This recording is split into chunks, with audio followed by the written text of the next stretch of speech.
ή όπως τα λέγαμε στα Sindarin Maegovanen. Θα ξεκινήσουμε σήμερα με... το πρώτο πράγμα που έχει το πρόγραμμα για σήμερα είναι ένα καλωσόρισμα από την πρόεδρο του συλλόγου μας.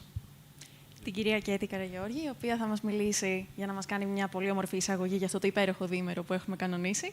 Και μετά θα προχωρήσουμε στο πρόγραμμά μας με τους εκλεκτούς καλεσμένους μας. Χωρίς καθυστέρηση, λοιπόν.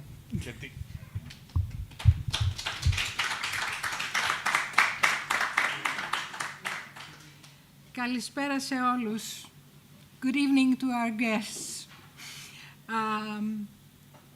Είναι μεγάλη υπερηφάνεια μου και πολύ έντονη συγκίνησή μου να σας καλωσορίζω στον εορτασμό των 20 χρόνων από την ίδρυση του Συλλόγου μας.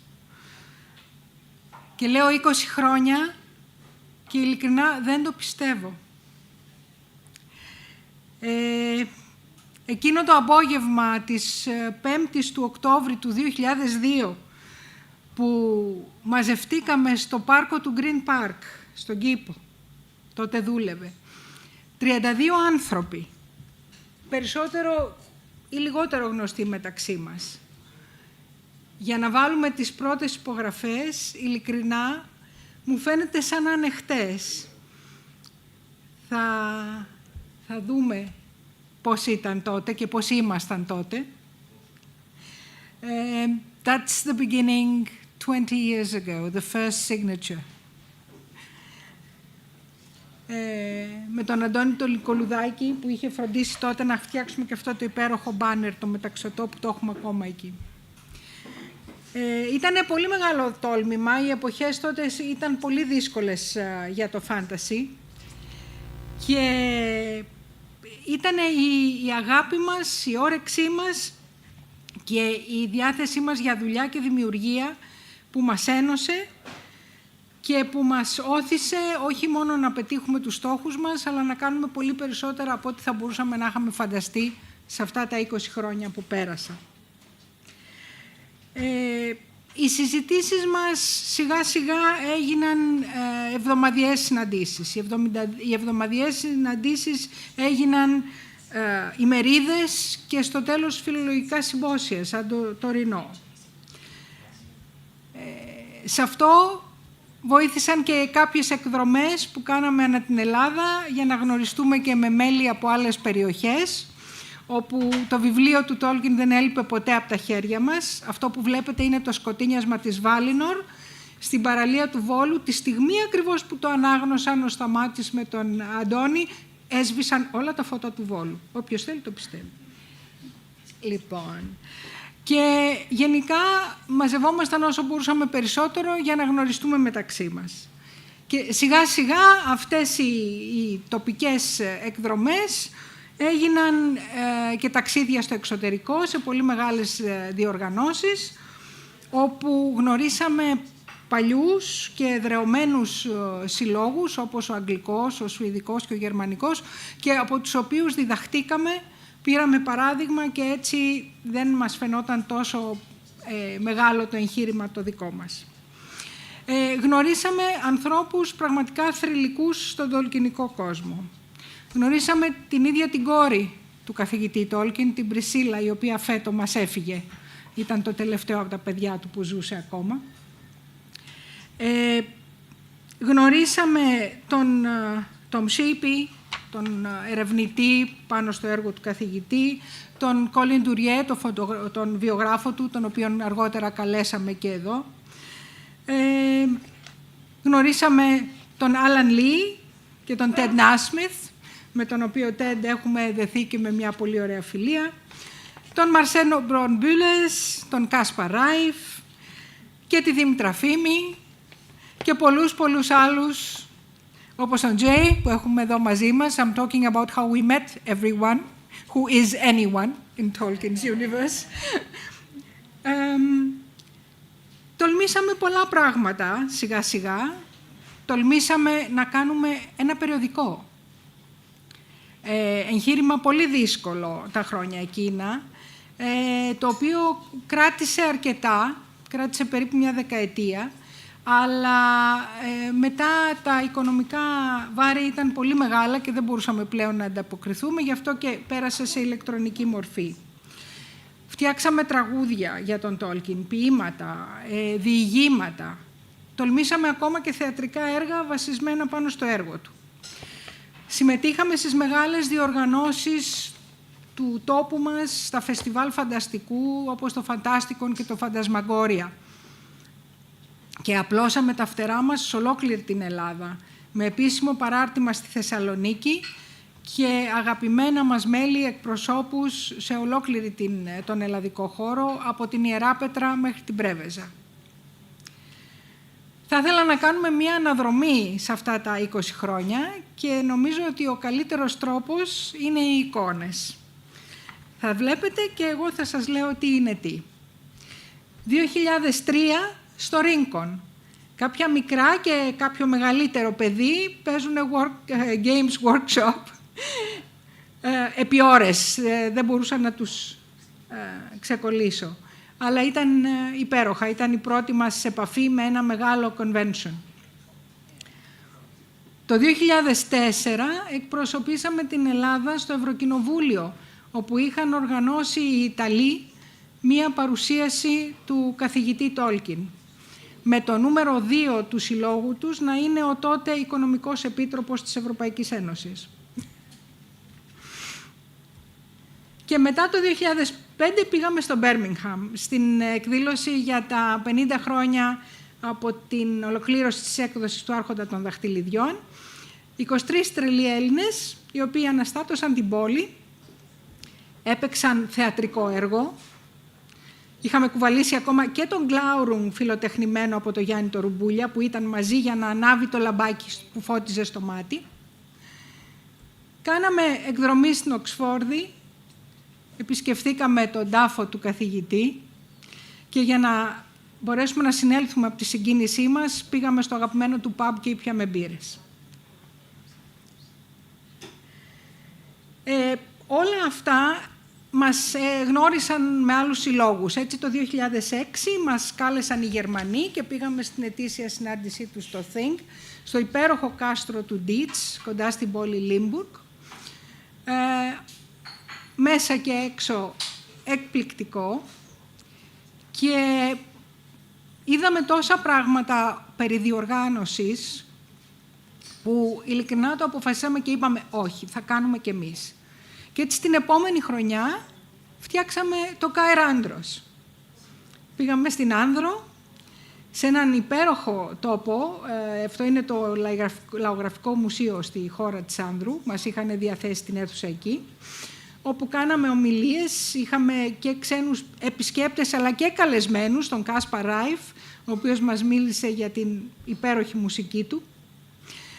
Κάναμε διαγωνισμό με στολές, που κέρδισε ο κύριος εκεί.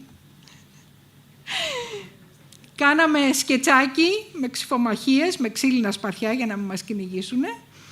Και πραγματικά ήταν ένας Οκτώβρης που πάντα θα τον θυμόμαστε. Ένα χρόνο μετά μας κάλεσαν οι φίλοι μας οι Σουηδοί, σε ένα μαγευτικό περιβάλλον, μια υπέροχη φύση. Τεράστιες μέρες, αυτή η φωτογραφία είναι τραβηγμένη πολύ μετά τα μεσάνυχτα. Καταπληκτικά κτίρια και υπέροχες τελετές. Το 2007 ο Ιάκωβός μας, που δεν είναι εδώ σήμερα, μας εκπροσώπησε στο Hobbiton στην Ιταλία. Και το 2009 ντυθήκαμε Viking και πήγαμε στην Κοπενχάγη για να ακούσουμε συναυλία των Tolkien Ensemble, εδώ με τον Κάσπαρ πάλι, στην οποία μιλούσε και συμμετείχε ο Κρίστοφερ Λί, ο οποίος μέσα στον υπέροχο χώρο του θεάτρου εκεί, του music hall, του μεγάλου, concert hall μάλλον, μας υποδέχτηκε μιλώντας ελληνικά.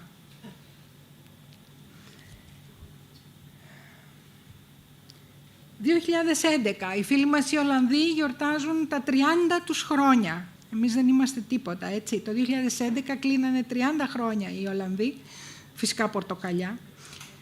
όπου έπρεπε να πάμε και όπου μας χαρίσανε και αναμνηστικά δωράκια. Πύληνα, φτιαγμένα στο χέρι. Το 2013 ξανά Γερμανία. Εκεί, that's where we met Jay. Burg-Breuberg. Yep, that's us. And, σε φοβερά τοπία, στο δάσος του Όντενβαλτ, περάσαμε πάρα πολύ όμορφα. Το Νοέμβρη του 2015 αποφασίσαμε να πάμε στην Ελβετία, να επισκεφτούμε το Μουσείο Γκράισιγκερ. Αυτό είναι το χωριό της Χάιντι, ήταν εκεί δίπλα το Γένινς, όπου σε μια πραγματική χομπιτότρυπα, με απίστευτο βάθος, είχε ένα εκπληκτικό πραγματικά μουσείο που μόνο ελάχιστες φωτογραφίες του μπορώ να σας μεταφέρω.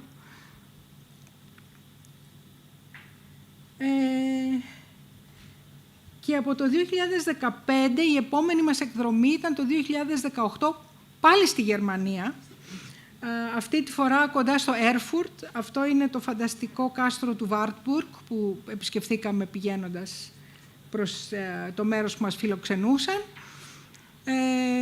με τα χαρακτηριστικά σπίτια της περιοχής και όπως καταλαβαίνετε πάντα περνάμε καλά με τους φίλους μας τους Γερμανούς γιατί φτιάχνουν και δικιά τους μπύρα. Κάναμε όμως εκδρομές και στο εσωτερικό τα ενδιάμεσα χρόνια. Το 2011 είχαμε πάει στους Δελφούς, Ιούλιος μήνας με 40-42 βαθμούς πάνω στο βουνό και γι' αυτό αποφασίσαμε να πάμε 2 η ώρα τη νύχτα στην Κασταλία Πηγή και να διαβάσουμε τα μονοπάτια των νεκρών. Τέτοια ωραία πράγματα κάνουν. This is... Oh, you're translating. Okay, fine. Αποφασίσαμε να γιορτάζουμε θεματικά τα γενέθλιά μας. Αυτή ήταν η πρώτη απόπειρα στο αγαπημένο μας Excalibur, με σκετσάκια και πολύ μπύρα, κλασικά. Κάναμε όμως και σοβαρά πράγματα. Κάναμε παρουσιάσεις βιβλίων, όπως η μετάφραση του Ζίγκουρτ και Γκουντρούν και η μετάφραση της βιογραφίας του Τόλκιν, όλα από τον αγαπημένο μας Θωμά. Και μετά κάναμε και κάποιες πιο μεγάλες εκδρομές με διανυκτέρευση. Η πρώτη ήταν τον Οκτώβρη του 2011 στην Πάρνηθα, όπου μείναμε στο καταφύγιο Μπάφη. 25 άνθρωποι σε ένα δωμάτιο. Τυλιγμένοι σε υπνόσακους. Αυτός είναι ένας κάτοικος της περιοχής εκεί. Κάναμε διαγωνισμό πίπας. Τα Hobbits ήταν μονίμως δίπλα στο τζάκι γιατί είχε πολύ κρύο και ας ήταν ακόμα Οκτώβρης. Παίξαμε επί τραπέζια και κάποιοι τολμηροί φυλάξανε και βάρδια μες στη νύχτα, μες στην ομίχλη και στο χιόνι. Κάναμε και προβολές. Gold class παρακαλώ για να είμαστε άνετα. Έτσι να δούμε κάτι επαιτειακό και να κόψουμε την πίτα μας. Και 10 χρόνια πριν, για τα 10τα γενέθλιά μας, στο αχαϊκό χωριό, όπου όσοι δεν το ξέρετε θα πάμε και φέτο, αφήσαμε το παιδί ελεύθερο μέσα μας. Κάποιοι έχουν ακόμα τα σημάδια από αυτή την τζουβαλοδρομία. Τα ξωτικά φυσικά κάναν τοξοβολία, δεν μπορούσανε. Οι υπόλοιποι κάνανε κυνήγι θησαυρού και κόψαμε και την τούρτα μας.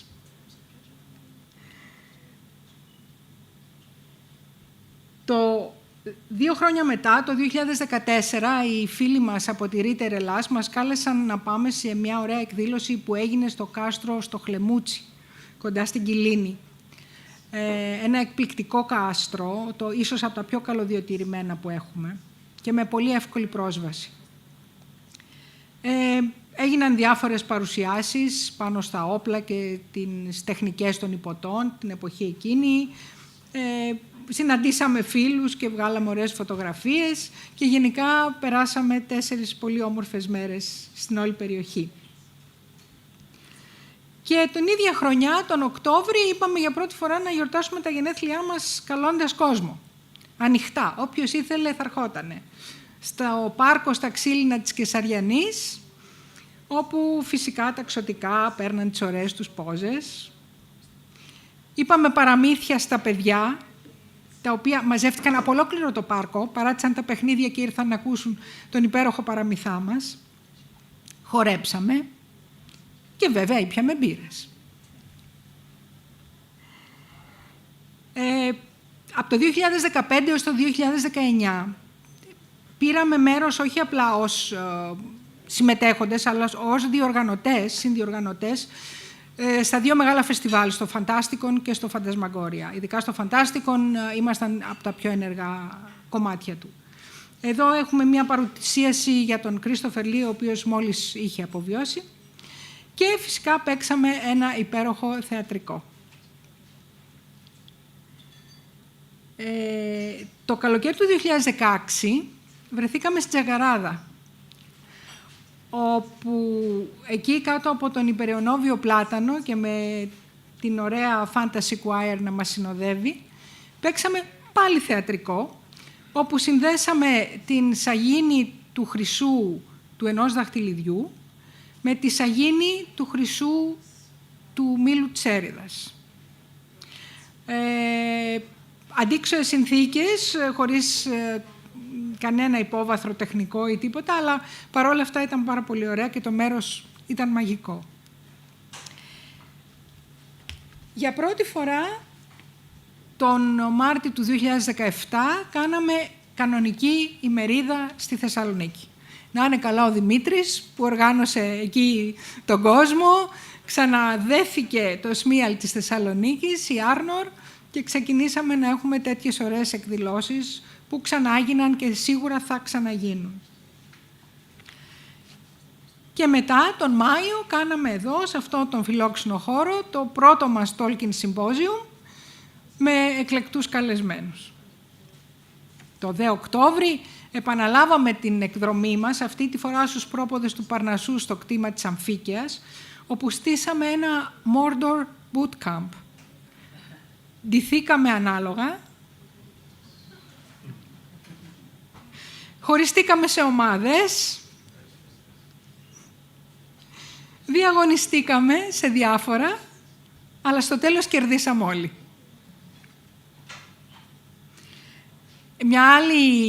Ένα άλλο εγχείρημα που τολμήσαμε εκείνη τη χρονιά ήταν να ετοιμάσουμε το πρώτο μας ημερολόγιο, το οποίο κυκλοφόρησε το 2018,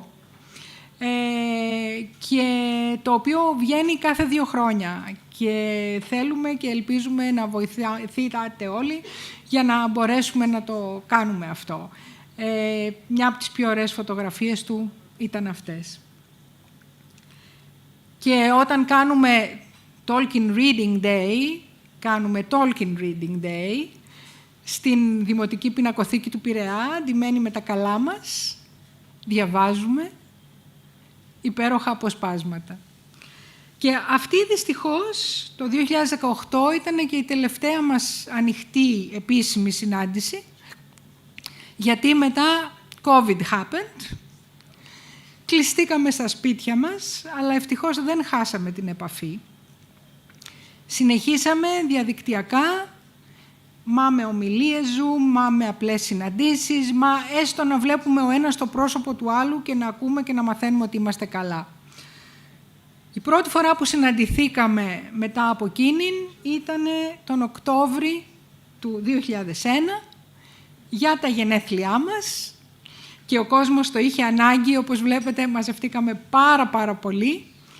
Κάναμε το γνωστό μας χομπίτιασμα και κόψαμε την τούρτα για τα 19 μας χρόνια. Καθώς τα χρόνια περνούσαν, τα πρόσωπα άλλαζαν. Πολλοί δεν μπόρεσαν να μείνουν στο Σύλλογο γιατί η καθημερινότητα, οι υποχρεώσεις τους, η προσωπική τους πορεία δεν τους το επέτρεπε. Ήρθαν όμως άλλοι και μπήκαν και δέθηκαν και έμειναν στο Σύλλογο για πάντα. Είναι οι δράσεις μας οι κοινές και είναι και η μεγάλη μας αγάπη για αυτό που κάνουμε που μας έχουν ενώσει τόσο. Και βάθυναν πολύ οι προσωπικοί μας δεσμοί, γεννήθηκαν ειλικρινείς φιλίες, αλλά δημιουργήθηκαν και ζευγάρια, γίναν οικογένειες και έχουμε και παιδιά. Όμως τα ίδια τα μέλη του Συλλόγου έχουν λόγο πάνω σε αυτό και τους θέσαμε κάποιες ερωτήσεις, τις οποίες και θα μας απαντήσουν Η πρώτη είναι πότε και πώς γνωρίσατε το Σύλλογο.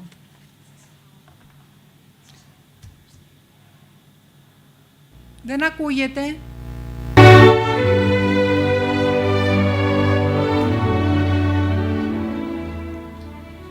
Μάικ Βανεμέλιν, Ορφέλιον εδώ. Η πρώτη μου επαφή με το Σύλλογο ήταν το 2019 στη Φαντασμαγόρια. Οπότε με το που είδα το stand του Τόλκιν, λέω εδώ είμαστε. Ο κόσμος μου είναι εδώ ολόκληρος. Γεια σας, είμαι ο Κωνσταντίνος Πάτρας, γνωστός και ως Μάνγκος στο Σύλλογο. Λοιπόν, η πρώτη μου επαφή με το Σύλλογο ήταν πρώτα απ' όλα αρχικά πριν πολλά χρόνια διδυκτυακά. Και η πρώτη μου επαφή με τα παιδιά του Συλλόγου ήταν στο φεστιβάλ Φαντάστικο, το τελευταίο Φαντάστικο πριν την πανδημία. Και όπου έγινα και επισήμως μέλος του Συλλόγου. Και από τότε έχω συνεχίσει μέχρι τώρα να είμαι όσο πολύ ενεργά, είτε από κοντά στην Αθήνα, είτε από μακριά στην Πρέβεζα. Και ήταν νομίζω καρμικό να γίνει. Γνώρισα τον Σύλλογο σε ένα όμορφο συμπόσιο για τον εορτασμό των 15ων χρόνων του. Το 2000, ψάχνοντας στο ίντερνετ, έπεσα στο Ελληνικό Φόρουμ, πριν δημιουργηθεί ο Σύλλογος. Φοβερή παρέα, φοβερές συζητήσεις. Είπαμε να βρεθούμε όλοι μαζί στο σαλούν και αυτή ήταν η πρώτη μου επαφή φυσική με όλο τον κόσμο. Από τότε δεν γύρισα πίσω. Γεια σας, είμαι εδώ. Να πω για την πρώτη μου επαφή με το Σύλλογο ήταν μέσω φόρουμ, αρχικά, από το παλιό φόρουμ, και πρώτη συνάντηση σχετικά λίγα χρόνια μετά. Πρώτη συνάντηση όταν είχα ανέβει Αθήνα, ήμουν τότε Κρήτη. Άρα όταν είχα ανέβει Αθήνα και συνάντησα για πρώτη φορά το Σύλλογο, με πρώτη μου επαφή με εκδήλωση του Συλλόγου σε ανάγνωση σε καφέ που πηγαίναμε τότε στα Εξάρχεια. Είμαι ο κατακόσμων Σαββίδης Ιωάννης, a.k.a. Κύριον. Είμαι από Θεσσαλονίκη και είχα γραφτεί στο Σύλλογο Τόλκιν τον Μάιο του 2017. Ένα μήνα, δηλαδή μετά, αφού γνώρισα τα παιδιά από τη Θεσσαλονίκη.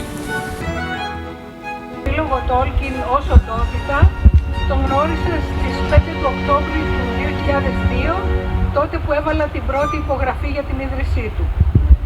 Ως παρέα ήδη γνώριζα αρκετούς 1,5 χρόνο πριν.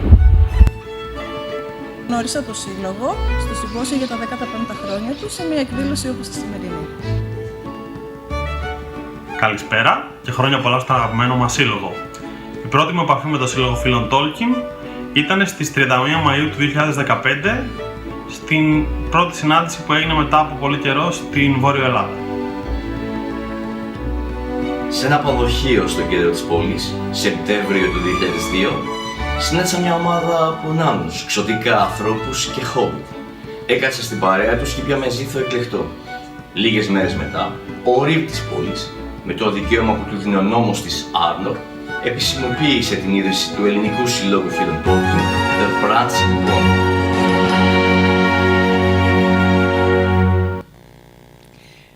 Η επόμενη ερώτηση ήταν ποια είναι η πιο έντονη ανάμνηση που έχετε όλα αυτά τα χρόνια στο Σύλλογο.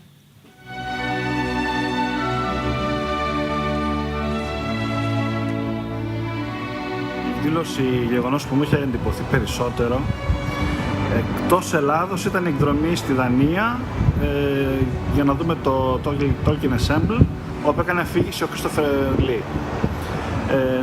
Εντός Ελλάδος θα έλεγα ότι ήταν η εκδήλωση που είχαμε κάνει στην Κεσαριανή. Σημείωση από το κόκκινο βιβλίο του Westmans. Σεπτέμβριο του 2004 και στα πλαίσια του Oxomund επισκεπτόμαστε με το Σύλλογο το κημητήριο που βρίσκει το τάφος της Edith και του Ρόναλντ Τόλκιν. Εναποθέτουμε τα λουλούδια μας και η πρόεδρος του Αγγλικού Συλλόγου ξεκινά να διαβάζει απόσπασμα από το βουνό του Χαμού. Τα δάκρυά μας ξεχύνονται ποτάμι. Είναι σίγουρα η πιο έντονη και συγκλονιστική στιγμή μου ως μέλος του Ελληνικού Συλλόγου Φίλων Τόλκιν. Η αγαπημένη μου στιγμή με το Σύλλογο είναι το Μάρτιο του 2017, όταν διεξήχθηκε η πρώτη ημερίδα σχετικά με τον Τόλκιν στη Θεσσαλονίκη από το παράρτημα της Άρνορ και το Σύλλογο Φίλων Τόλκιν. Μια αγαπημένη μου ανάμνηση είναι η παιδική θεατρική παράσταση, όπου με κάπες και γενιάδες παρουσιάσαμε μια απολαυστική σκηνή από το Hobbit, την απρόσκλητη επίσκεψη του Bilbo, του Gandalf και των άλλων στο σπίτι του Άρκου. Λοιπόν, η καλύτερη μου στιγμή στο Σύλλογο είναι όταν πήγαμε στην εκδρομή το φθινόπωρο του 2017, λόγω του ότι κλείναμε 15 χρόνια σαν σύλλογος.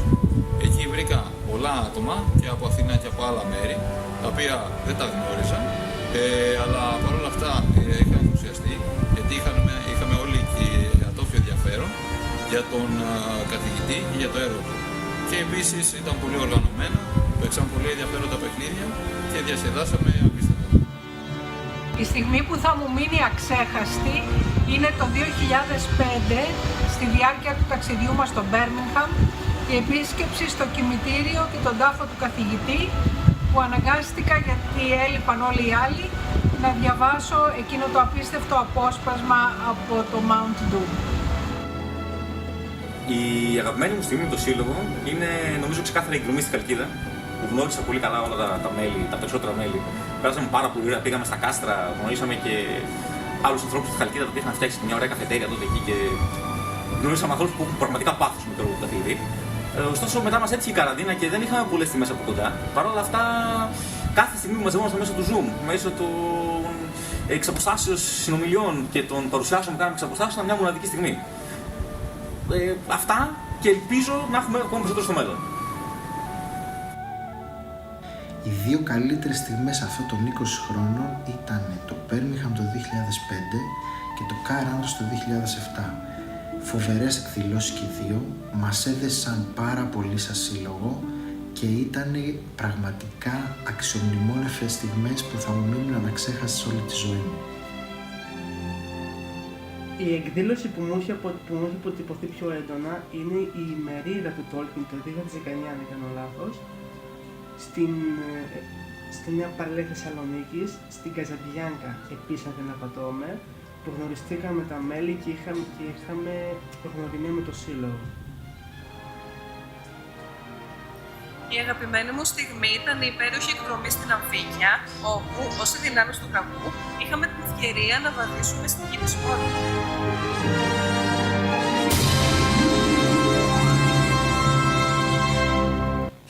Και τέλος ρωτήσαμε τι εύχεστε για το μέλλον του Συλλόγου.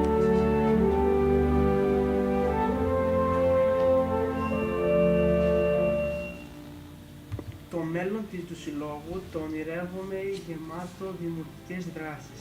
Μέρες ανάγνωσης, μέρες παραβολών, όπου γραφτήκαμε κιόλας, καλό συμφωνώ. Πολλές εκδρομές σε πολλά μέρη και πολλές δημιουργικές δράσεις γενικότερα. Νόβαερ, μέλη.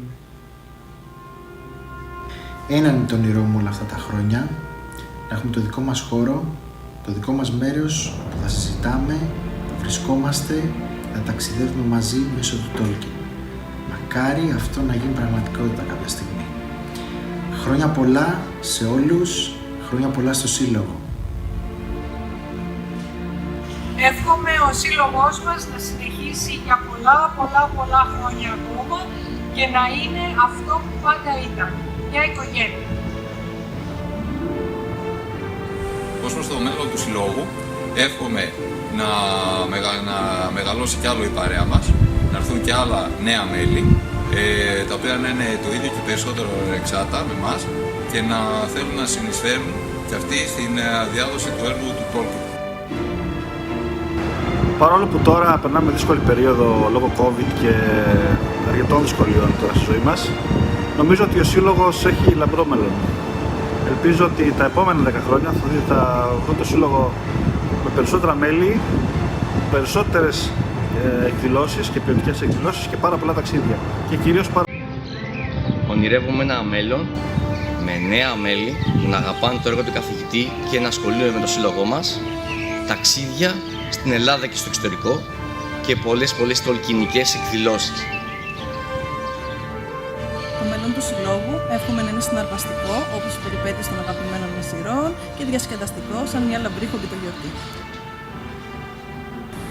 Για το μέλλον του Συλλόγου εύχομαι πρώτα απ' όλα να έχουμε ακόμα περισσότερα μέλη τα οποία θα γραφτούν στο Σύλλογο. λοιπόν, τα οποία θα έχουν πάθος, αγάπη, το ίδιο πάθος τα παιδιά που είμαστε ήδη μέσα για το έργο του Τόλκιν, να γίνουν ακόμα περισσότερες εκδηλώσεις, να περάσουν όλα αυτά με τις πανδημίες και όλα αυτά τα περίεργα των τελευταίων χρόνων και να μαζευόμαστε συνέχεια από κοντά, να κάνουμε εκδηλώσεις, ομιλίες, παρουσιάσεις, όλα αυτά τα οποία κάνουν πραγματικά το Σύλλογο Τόλκιν, αυτό που πραγματικά είναι. Και αυτό εύχομαι όλοι μαζί και ακόμα περισσότερο σε ένα λαμπρό μέλλον.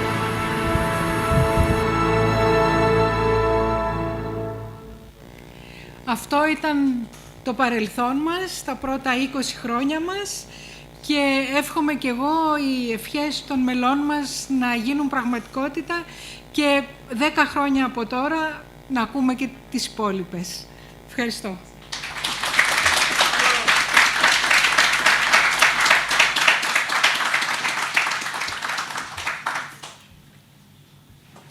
Αθηνά.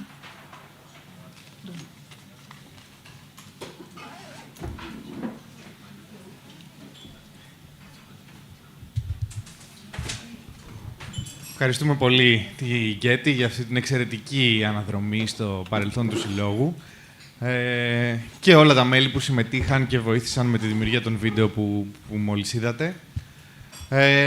Αυτό λοιπόν ήταν το παρελθόν του Συλλόγου.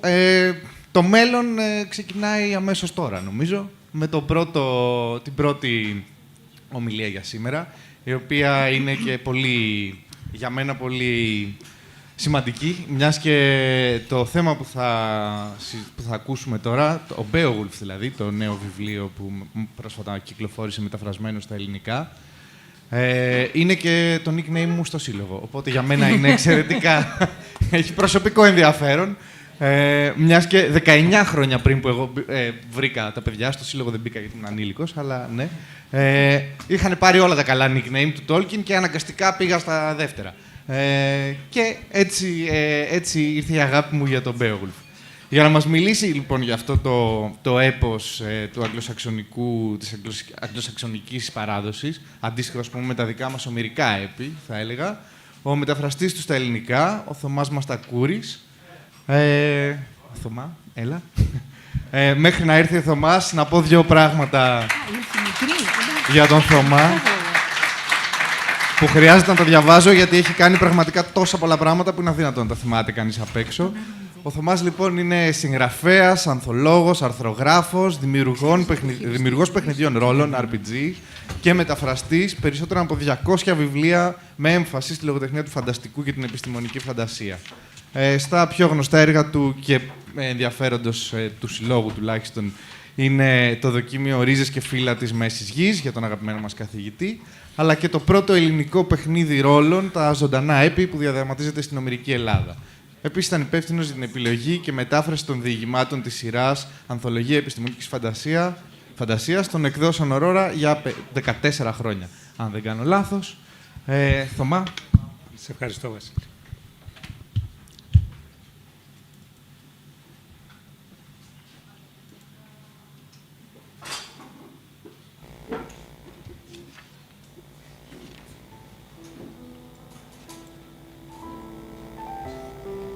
Hvatwe gardena in jardagun, feud kunninga frymje frunon, hutha edelinga sellen fremmedon. Oft skjul shaving sjaldana thratum, monigum meitum meldo settla of teach, eizo de erlas, sittan ärest where färschaft funden. Heithas frovrige bad, wakes under woknum werth myndum thach, ofta him ej skylch thara sittendra över hron rade hyran sjode gomban judan that was good kunning.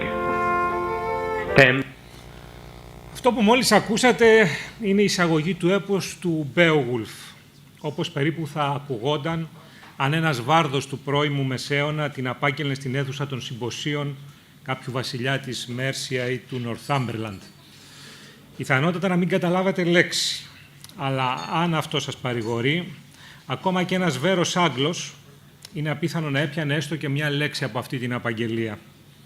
Τα 1000 και πλέον χρόνια που έχουν κυλήσει από τότε έχουν κάνει την αγγλική γλώσσα αγνώριστη. Όμως γι' αυτό θα μιλήσουμε πιο κάτω. Σε αυτή την εισαγωγή θα ήθελα απλώς να τονίσω μόνο κάτι. Η όλη εικόνα ενός βάρδου που απαγγέλει επικά άσματα, ίσως με τη συνοδεία κάποιου έγχορδου μουσικού οργάνου, μέσα σε μια αίθουσα συμποσίων της μεσαιωνικής Βόρειας Ευρώπης, είναι σχεδόν πανομοιότυπη με εκείνη ενός αρχαίου Έλληνα ραψοδού που απάγγελνε την Ηλιάδα, την Οδύσσια ή ένα άλλο από τα αμέτρητα χαμένα έπι της δικής μας παράδοσης μπροστά στην εστία κάποιου Μικηναίου βασιλιά. Όσες επιρροές από την Ανατολή και αν μεσολάβησαν από τότε, η δικιά μου ακλόνητη πεποίθηση είναι ότι οι δημιουργοί του Μπέογουλφ και οι ήρωες που περιγράφει είναι πρώτα ξαδέλφια των δικών μας ραψοδών και των δικών μας Οδυσσέων, έστω και αν ανάμεσα στις δύο χρονικές περιόδους μεσολαβεί ένα διάστημα κοντά 2.000 χρόνων. Έτσι λοιπόν, οι ρίζες του βιβλίου που παρουσιάζουμε απόψε από το φιλόξενο χώρο του βιβλιοπωλείου IANOS χάνονται βαθιά μέσα στις ομίχλες του χρόνου. Ο κορμός του παραμένει πάντα ένας. Ένα μοναχικό χειρόγραφο που η ηλικία του ξεπερνάει τα 1.000 χρόνια, αν και ο κόσμος στον οποίο περιγράφει είναι ακόμα αρχαιότερος. Η συγκεκριμένη απόδοση του έμετρου έπους που εμπεριέχει το χειρόγραφο αποκτά ακόμα μεγαλύτερη σημασία όταν αναλογιστεί κανείς ποιος τη δημιούργησε πριν από ένα σχεδόν αιώνα. Φίλοι και φίλες, αγαπητοί και εκλεκτοί προσκεκλημένοι, αν και οι μεταφράσεις των βιβλίων που έχω κάνει τα τελευταία 33 χρόνια ξεπερνούν πια τις 250, νομίζω ότι ποτέ δεν αισθάνθηκα μεγαλύτερο δέος απέναντι σε μετάφραση που είχα αναλάβει από εκείνη απέναντι στη μετάφραση μιας μετάφρασης εκείνης του βιβλίου που θα παρουσιάσουμε απόψε μέσα από αυτή την ομιλία. Και αυτό γιατί το αρχικό κείμενο αφορούσε το σημαντικότερο διασωθέν έπος της αγγλοσαξονικής παράδοσης και η συγκεκριμένη πεζή μετάφραση από τα αγγλικά στα αγγλικά είχε γίνει από το διασημότερο ίσως συγγραφέα της λογοτεχνίας του φανταστικού, τον J.R.R Τόλκιν, έναν άνθρωπο το όνομα του οποίου, παρά το γεγονός ότι δεν μας χωρίζει παρά μόνο μισός αιώνας από το θάνατό του, έχει μετατραπεί σε πραγματικό θρύλο για εκατομμύρια ανθρώπους σε όλο τον κόσμο, για πολλές χιλιάδες αναγνώστες και δεκάδες αγαπητούς φίλους και φίλες και εδώ στην Ελλάδα. Ας ακούσουμε ένα μικρό απόσπασμα στην ελληνική του μετάφραση. Ο δρόμος ήταν λιθόστρωτος.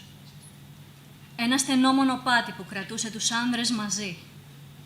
Τα πολεμικά θωράκια έλαμπαν, σκληρά και φτιαγμένα με το χέρι. Οι γυαλιστεροί κρίκοι τους αντιχούσαν πάνω στις εξαρτήσεις, καθώς μέσα στις τρομερές αρματοσιές τους κατευθύνονταν με μεγάλες δρασκελιές προς την αίθουσα. Κουρασμένοι από το θαλασσινό ταξίδι, ακούμπησαν τις ψηλές ασπίδες τους με τους θαυμαστά σκληρούς ομφαλούς στον τοίχο του ανακτόρου και μετά κάθισαν στους πάγκους. Τα αλυσιδωτά πουκάμισα, ο πολεμικός εξοπλισμός των ανδρών, κουδούνισαν. Τα δώρατά τους στάθηκαν στιβαγμένα όλα μαζί, εξοπλισμός ναυτικών, με στυλαιούς από φλαμουριά και γκρίζες ατσάλινες αιχμές. Η σιδερόφραχτη εκείνη συντροφιά ήταν πράγματι καλά οπλισμένη. Μετά, ένας υπότης, μεγαλόπρεπαντημένος, ρώτησε τους πολεμιστές για τη γενιά τους. «Από πού φέρνετε τις επιμεταλλωμένες ασπίδες σας, τα γκρίζα αλυσιδωτά σας πουκάμισα, τα μασκοφόρα κράνη, το πλήθος των πολεμικών κονταριών?» «Είμαι ο Κήρυκας και υπηρέτης του Χρώθγκαρ. Ποτέ δεν έχω αντικρίσει τόσο πολλούς ξομερίτες με τόσο περήφανες καρδιές. Κρίνω λοιπόν πως έχετε έρθει να συναντήσετε τον Χρώθγκαρ με περηφάνεια και μεγαλόψυχα και όχι με τους τρόπους των εξόριστων». Στα λόγια του, δυνατός και γενναίος, ο περήφανος πρίγκιπας των γετών, των φίλων του ανέμου, του αποκρίθηκε, δίνοντας αυστηρά αυτή την απάντηση κάτω από το κράνος του. «Είμαστε συνδετημόνες στην τράπεζα του Χέλακ. Με λένε Μπέογουλφ. Θέλω να μιλήσω για την αποστολή μου στον γιο του Χελφντένε, τον ένδοξο βασιλιά και άρχοντά σου, αν μας επιτρέψει να τον πλησιάσουμε στο μεγαλείο του». Τότε του απάντησε ο Γουλφγκαρ, ο γενναιόψυχος πρίγκιπας των Βέντελ, που το θάρρος, η δύναμη και η σοφία του ήταν γνωστά σε πολλούς ανθρώπους. Θα ενημερώσω λοιπόν τον φίλο των Δανών, τον άρχοντα των Σίλντινγκ, τον δωρητή των δαχτυλιδιών, σχετικά με την αποστολή σας, όπως ακριβώς μου ζήτησες, και θα σου φέρω γρήγορα πίσω όποια απάντηση κρίνει καλό να δώσει μέσα στην καλοσύνη του. Γνώρισα τον Μπέογουλφ πριν από 40 χρόνια ως νεαρός φοιτητής, όταν διάβασα για πρώτη φορά το έπος στην πεζή μετάφραση του J.R.R. και από τότε έπεσαν στα χέρια μου αρκετές μεταφράσεις του, πεζές αλλά και έμετρες. Αυτό που με εγωίτευε ανέκαθεν στο έπος δεν ήταν μόνο οι μάχες του Μπέογουλφ με τα τέρατα, αλλά και ο κόσμος που κρύβεται πίσω από αυτές. Ένας κόσμος για τον οποίο ελάχιστα γνωρίζουμε σήμερα, μολονότι έπαιξε τεράστιο ρόλο στη διαμόρφωση του δυτικοευρωπαϊκού και κατ' επέκταση του παγκόσμιου πολιτισμού μέχρι και τις μέρες μας. Ο κόσμος αυτός, με τις δικές του γενεολογίες, μύθους και ιστορικά στοιχεία, έθιμα και αρχέτυπα, φαντάζει τόσο μακρινός και ασαφής, αλλά κατά περίεργο τρόπο ταυτόχρονα είναι κοντινός και οικείος. Είναι ο κόσμος των παραμυθιών, με τον οποίο έχει διαπλαστεί το ομαδικό ασυνείδητο αμέτρητων γενιών, ειδικά εδώ στην Ευρώπη. Ο Μπέογουλφ δεν έχει ασφαλώς την διεθνή αναγνωρισιμότητα των ομηρικών επών ή των θρύλων του βασιλιά Αρθούρου, όμως δεν πάβει να αποτελεί την Ιλιάδα ή ίσως την Οδύσσεια των Άγγλων, ένα έπος που τους θυμίζει την πορεία της φυλής και της γλώσσας τους μέσα στο χρόνο. Χωρίς λοιπόν να αποκαλύπτω τα σημαντικότερα σημεία της πλοκής για εκείνους που τυχαίνει να μην γνωρίζουν το έπος, μπορώ να σας δώσω μια εικόνα για τον περίγυρο μέσα στον οποίο διαδραματίζεται η ιστορία.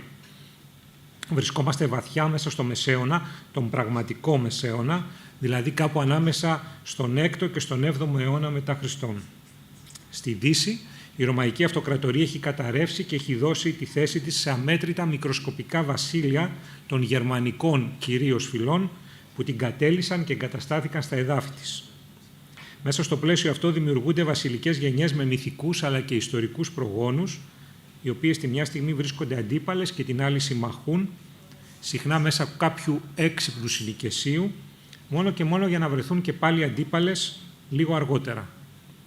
Οι συγκρούσεις και οι συμμαχίες αυτές είναι ένα φαινόμενο σχεδόν καθημερινό και μέσα από αυτές αναδύεται ένας καινούριος κόσμος, του οποίου τα υλικά είναι οι αρχαίες παγανιστικές παραδόσεις που επιμένουν, η καινούρια μυθολογία του χριστιανισμού και η θύμηση ενός χρυσού αιώνα ειρήνης και ευημερίας, αυτή της παλιάς μεγάλης αυτοκρατορίας που όλοι οι βασιλίσκοι ονειρεύονται να ξαναφέρουν πίσω με τη δύναμη των όπλων των προμάχων τους. Από το περιεχόμενο του ποίηματος και τις αναφορές που γίνονται σε ιστορικά και ημι-ιστορικά πρόσωπα, η ιστορία του Μπέογουλφ διαδραματίζεται κατά το πρώτο μέρος της στη Δανία και κατά το δεύτερο μέρος της στη χώρα των Γετών, μιας φυλής που κατοικούσε στην Γκοτλάνδη της Νότιας Σουηδίας, μέλος της οποίας είναι και ο ήρωας από τον οποίο παίρνει το έπος το όνομά του.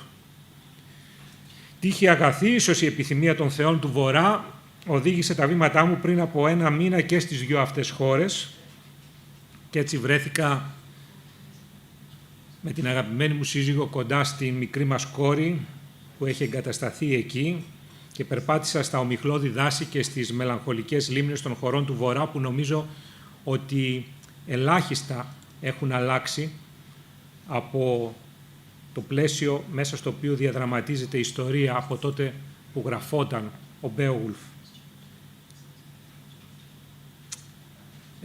Το χρονικό πλαίσιο λοιπόν είναι ο 6ος αιώνας ή καλύτερα μια φανταστική εκδοχή του, στην οποία τα τέρατα του αρχαίγονου χάους συνεχίζουν και ζουν ακόμα.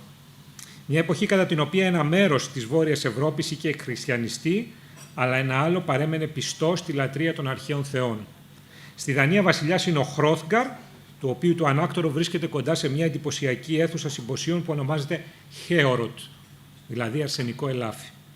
Είναι γέρος για την εποχή του, κάπου 60 ή 65 ετών, αλλά έχει γιους που είναι ακόμα ανήλικοι. Το βασιλιά και το ανάκτορό του βασανίζει ένας τρομερός δαίμονας που το επισκέπτεται τις νύκτες και καταβροχθίζει όποιον βρίσκει εκεί. Σας θυμίζω ότι η αίθουσα των συμποσίων, όπως ίσχυε και στην ομηρική εποχή, ήταν ένα μέρος για ύπνο πολλών φιλοξενούμενων και μη. Ο δαίμονας μοιάζει ανίκητος, αλλά την κατάσταση θα επιχειρήσει να αλλάξει ένας νεαρός ήρωας από τη χώρα των Γετών, ονειρεύεται να αποκτήσει δόξα και τιμές, νικώντας το τρομερό τέρας. Εδώ ανοίγει η αυλαία για μια ιστορία η οποία, όπως όλες οι ιστορίες και τα έπι που σέβονται τον εαυτό του, έχει εγκυβωτισμένες άλλες ιστορίες μέσα της. Πολλές από αυτές ομιχλώδεις, αφού το ακροατήριο του ποιητή μπορούσε εύκολα να τις αναγνωρίσει, αλλά εμείς όχι. Εν τούτης, αυτό δεν κάνει το ανάγνωσμα λιγότερο συναρπαστικό, ίσως μάλιστα το κάνει και περισσότερο. Έχω όμως ακούσει ανθρώπους ετούτης της χώρας, δικούς μου πολέμαρχους και βασάλους, να μιλούν μέσα στις αίθουσες των συμποσίων τους για δύο πανίσχυρους κατοίκους των εξώτερων ορίων, για δύο απόκοσμα πλάσματα που κατοικούσαν στους βάλτους. Το ένα από αυτά, από όσο μπορούσαν να διακρίνουν, είχε μορφή γυναίκας, ενώ το άλλο, ένα παραμορφωμένο πλάσμα με σουλούπι άνδρα, τριγυρνούσε στους δρόμους της εξορίας και ήταν πιο μεγαλόσωμο από κάθε άνθρωπο. Από πολύ παλιά, οι κάτοικοι της γης τον αποκαλούσαν Γκρέντελ, χωρίς να ξέρουν ποιος ήταν ο πατέρας του και αν είχε γεννηθεί ποτέ άλλος σαν κι αυτόν μεταξύ των δαιμόνων του σκοταδιού. Κατοικούν σε έναν κρυφό τόπο, ανάμεσα σε υψώματα όπου συχνάζουν λύκοι, ανεμοδαρμένους γκρεμούς και επικίνδυνα περάσματα μέσα από τους βάλτους, στο σημείο όπου τα νερά των βουνών πέφτουν κάτω από τις σκιές των γκρεμών, δημιουργώντας έναν υπόγειο ποταμό. Η λίμνη μέσα στην οποία ζουν δεν απέχει πολλά μίλια από εδώ και έχει γύρω της σίδεντρα που σκεπάζει η πάχνη και που ριζώνουν βαθιά, ρίχνοντας τις σκιές τους πάνω στο νερό. Κάθε νύχτα μπορεί κανείς να δει ένα τρομερό θαύμα, φωτιά να καίει πάνω στο νερό. Ανάμεσα στα παιδιά των ανθρώπων, κανείς δεν είναι τόσο γνωστικός ώστε να γνωρίζει τα βάθη αυτής της λίμνης. Ακόμα κι αν τον καταδιώκουν λαγωνικά, ο περιπλανόμενος των χερσότοπων, το αρσενικό ελάφι με τα δυνατά κέρατα, μπορεί να αναζητήσει εκείνο το δάσος για να κρυφτεί, αλλά θα προτιμήσει να πεθάνει στην όχθη της λίμνης παρά να βουτήξει μέσα για να σωθεί. Δεν είναι μέρος που να σε τραβάει κοντά του. Όταν ο άνεμος σηκώνει φρικτές καταιγίδες στο μέρος εκείνο, τα αγριεμένα κύματα υψώνονται σκοτεινά προς τον ουρανό, μέχρι που ο αέρας μαυρίζει και οι ουρανοί αρχίζουν να κλαίνε. Και τώρα, για άλλη μια φορά, η ελπίδα για βοήθεια εξαρτάται από εσένα και μόνο. Θα ήθελα εδώ να σας πω δύο λόγια για την ιστορία του χειρόγραφου από το οποίο προέρχεται η ιστορία και το βιβλίο. Ενός χειρόγραφου που είναι πραγματικά μοναδικό, αφού δεν έχει διασωθεί σε κανένα άλλο παλαιότερο ή νεότερο αντίγραφο, πέρα από αυτό το ίδιο. Σύμφωνα με τα πιο σύγχρονα μέσα χρονολόγησης, το χειρόγραφο έχει ηλικία 1000 περίπου ετών. Δηλαδή, γράφτηκε σε κάποια στιγμή από τα τέλη του 10ου αιώνα μέχρι τις αρχές του 11ου. Μολονότι, όπως προανέφερα, παραπέμπει σε γεγονότα ιστορικά και μυθικά που συνέβησαν αιώνες νωρίτερα και αυτό είναι ένα ακόμα στοιχείο που έχει με τα ομηρικά έπι. Είναι ένα ποίημα, ο δημιουργός του οποίου παραμένει άγνωστος, γραμμένο με το ποιητικό μέτρο της παρήχησης, δηλαδή το μέτρο που βασίζεται όχι στην ομοιοκαταληξία, αλλά στην ευχάριστη για το εκπαιδευμένο αυτή επανάληψη λέξεων που ξεκινούν από τους ίδιους φθόγκους μέσα στο στίχο. Έχει συνολική έκταση 3.182 στίχων, που ο καθένας είναι χωρισμένος σε 2 ημιστίχια. Έχει συνολική έκταση αυτή που είπαμε και η αντιγραφή του φαίνεται να έγινε από 2 Αγγλοσάξονες αντιγραφείς, πιθανώς μοναχούς, με διαφορετικούς γραφικούς χαρακτήρες, ο πρώτος από τους οποίους φτάνει μέχρι το στίχο 1939 και ο δεύτερος συνεχίζει μέχρι το τέλος του. Οι μελετητές διακρίνουν ότι ο πρώτος αντιγραφέας ήταν κακός στη δουλειά του, έκανε πολλά λάθη και μάλλον δεν καταλάβαινε και πολλά από όσα αντέγραφε. Αντίθετα, ο δεύτερος αντιγραφέας, εμφανώς πιο έμπειρος και ίσως μεγαλύτερος σε ηλικία, ανέλαβε όχι μόνο να συνεχίσει από εκεί που σταμάτησε ο πρώτος, ίσως μετά από απόφαση του ηγούμενου της Μονής, αλλά και να διορθώσει τα λάθη του πρώτου. Δεν θα σας κουράσω με περισσότερες λεπτομέρειες σχετικά με την ιστορία του χειρόγραφου μέσα στους αιώνες, που είναι μεγάλη, ενδιαφέρουσα και την αναλύω στον πρόλογό μου. Είναι όμως πραγματικό θαύμα πώς γλίτωσε από το χρόνο, το θρησκευτικό φανατισμό και τη μανία της φωτιάς για να φτάσει μέχρι τις μέρες μας. Σε κάθε περίπτωση βρίσκεται σήμερα στη Βρετανική Βιβλιοθήκη και συντηρείται με μεγάλη προσοχή, αν και παραμένει εξαιρετικά εύθραυστο. Η θέα του είναι πραγματικά μια συγκλονιστική εμπειρία. Το ποίημα, όπως εμφανίζεται μέσα στο χειρόγραφο, έχει αποτελέσει αντικείμενο εκτεταμένης μελέτης γλωσσολόγων αλλά και ιστορικών, αφού παραμένει το μεγαλύτερο κείμενο που έχει διασωθεί στη λεγόμενη αγγλοσαξονική, δηλαδή την αρχαία αγγλική, όπως τουλάχιστον αυτή μιλιόταν από τους Άγγλους πριν την ορμανδική κατάκτηση του νησιού το 1066 και την γαλλοποίηση, αν μου επιτραπεί ο νεολογισμός, των Αγγλικών. Εδώ θα κάνω μια παρένθεση για να τονίσω ότι οι Άγγλοι πριν εγκατασταθούν στο νησί της Βρετανίας, πράγμα που έγινε λίγο μετά την πτώση του δυτικού τμήματος της Ρωμαϊκής Αυτοκρατορίας, ήταν μια γερμανική φυλή που ζούσε στις περιοχές όπου σήμερα βρίσκονται τα σύνορα Δανίας-Γερμανίας. Ο Τάκητος μας λέει ότι ήταν γείτονες με τους Λογκοβάρδους. Φανταστείτε τις μετακινήσεις αυτών των δύο συγγενικών λαών. Οι Λογκοβάρδοι κατέληξαν τελικά να κατοικήσουν στη Βόρεια Ιταλία, δίνοντας το όνομά τους στην περιοχή της Λομβαρδίας, ενώ οι Άγγλοι κατέληξαν η κυρίαρχη εθνότητα στο νησί της Βρετανίας. Η περιπέτεια της γλώσσας των αρχαίων Άγγλων δεν ήταν μικρότερη από την περιπέτεια της μετανάστευσής τους. Το γεγονός ότι ο σύγχρονος μέσος Άγγλος μπορεί να κατανοήσει πολύ, μα πολύ λιγότερο τη γλώσσα του Μπέογουλφ από ότι ένας μέσος Έλληνας στα κείμενα των Ελλήνων κλασικών, που άλλωστε απέχουν 2.500 και όχι 1.000 χρόνια από το σήμερα, δείχνει πόσο πολύ άλλαξε η αγγλική γλώσσα στα χρόνια που μεσολάβησαν και πόσο πολύτιμες ήταν και είναι για τους Άγγλους γλωσσολόγους, όπως ήταν και ο καθηγητής Τόλκιν, οι λίγες εκατοντάδες σελίδες που έχουν διασωθεί με κείμενα της γλώσσας των προγόνων τους. Η αρχαία αγγλική συγκαταλέγεται στις λεγόμενες γερμανικές γλώσσες, αν και δεν προέρχεται από τα γερμανικά. Μάλλον τόσο τα αρχαία αγγλικά όσο και τα γερμανικά είχαν κάποτε ένα κοινό πρόγονο και ανήκουν στο ίδιο μεγάλο κλαδί του δέντρου των γλωσσών της Ευρώπης. Ένα οξύ αυτή ίσως διέκρινε μέσα στην ανάγνωση με την οποία ξεκίνησε η ομιλία πέρα από τα γερμανικά ακούσματα και κάποια λατινικά. Κάτι αναμενόμενο, αφού η λόγια γλώσσα του Μεσαίωνα ήταν πάντα τα λατινικά και πολλές λέξεις και εκφράσεις επηρεάζονταν ή και αντιγράφονταν αυτούσια από τα λατινικά.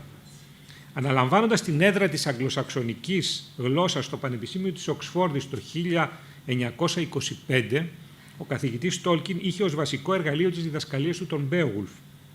Η μετάφρασή του, η οποία παρουσιάζεται σε αυτό το βιβλίο και η οποία πρέπει να ολοκληρώθηκε τουλάχιστον στην πρωτόλια μορφή της εκείνη την εποχή, οφειλόταν μεταξύ άλλων και στην επιθυμία του καθηγητή να παρουσιάσει τη δική του απόδοση και ερμηνεία κάποιων λέξεων, φράσεων ή γραμματικών τύπων που θεωρούσε λανθασμένα στις μέχρι τότε ακαδημαϊκές μεταφράσεις του έπους.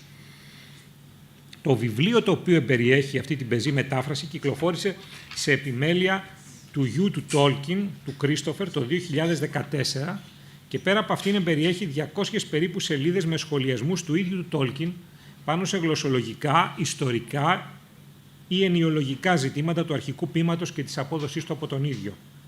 Τα σχόλια αυτά ο Τόλκιν τα χρησιμοποιούσε στη διάρκεια των ακαδημαϊκών του παραδόσεων προς τους φοιτητές του και διευκρινίζουν αρκετά σκοτεινά ή ασαφή σημεία του έπους στον υπομονετικό αναγνώστη που θα εντρυφήσει σε αυτά.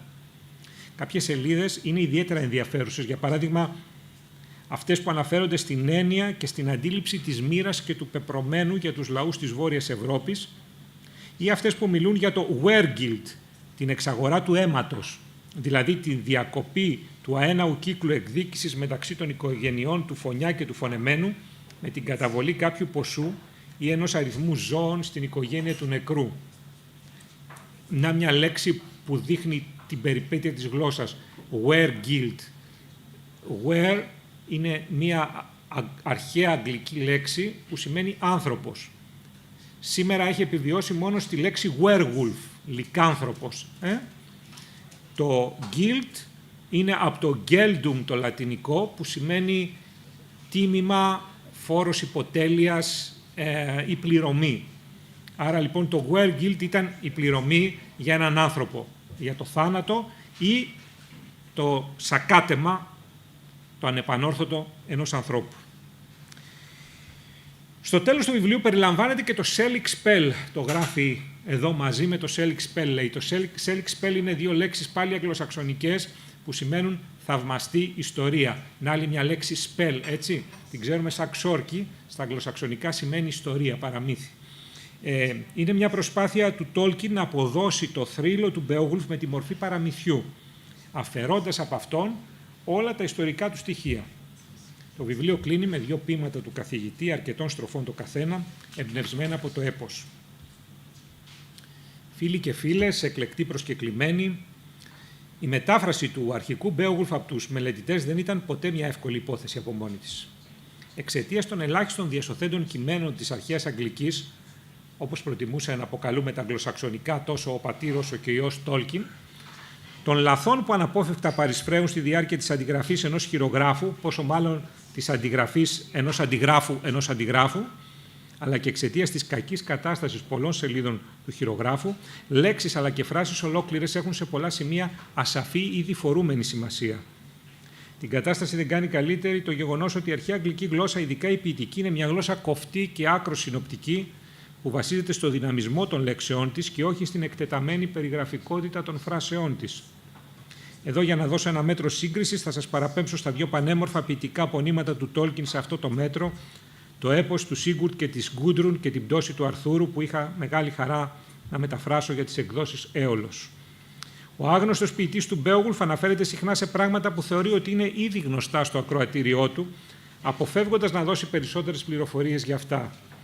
Είναι πραγματικά λυπηρό, επειδή προσωπικά θεωρώ ότι το ίδιο το ποίημα με το περιεχόμενό του και την ομορφιά του μέτρου του μας κάνει να πιστεύουμε πως για τη θολή εικόνα που έχουμε μπροστά μας φταίει ένα στιγμίο θάμπομα των ματιών μας. Και το μόνο που χρειάζεται είναι να ανοιγοκλείσουμε τα βλέφαρα μερικές φορές για να μας αποκαλυφθούν όλες οι λεπτομέρειες που μας διαφεύγουν. Πράγμα που δυστυχώς δεν συμβαίνει πάντα. Μην ανησυχείτε πάντως, οι μάχες του Μπέογουλφ με τα τέρατα είναι άκρως συναρπαστικές και δεν χρειάζεται να γνωρίζουμε ποιες συγγενικές ή φιλετικές σχέσεις ενώνουν ή χωρίζουν τα τρίτα πρόσωπα που αναφέρονται στην ιστορία για να τις απολαύσουμε. Για δικούς του λόγους, ο καθηγητής Τόλκιν αποφάσισε να αποδώσει τον Μπέογουλφ σε πεζό κείμενο και όχι σε μορφή ποίηματος.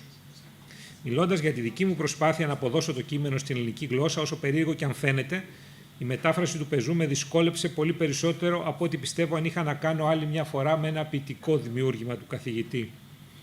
Ο Κρίστοφερ Τόλκιν κάνει αναφορά μέσα στο δικό του πρόλογο του βιβλίου και δεν θα εμείνω περισσότερο πάνω σε αυτό το θέμα, παρά μόνο για να τονίσω στον αναγνώστη πως στο βιβλίο που παρουσιάζουμε σήμερα ήμουν υποχρεωμένος να ακολουθώ πολύ πιο πιστά το κείμενο του Τόλκιν, ακολουθώντας τη δική του μετάφραση σχεδόν κατά γράμμα.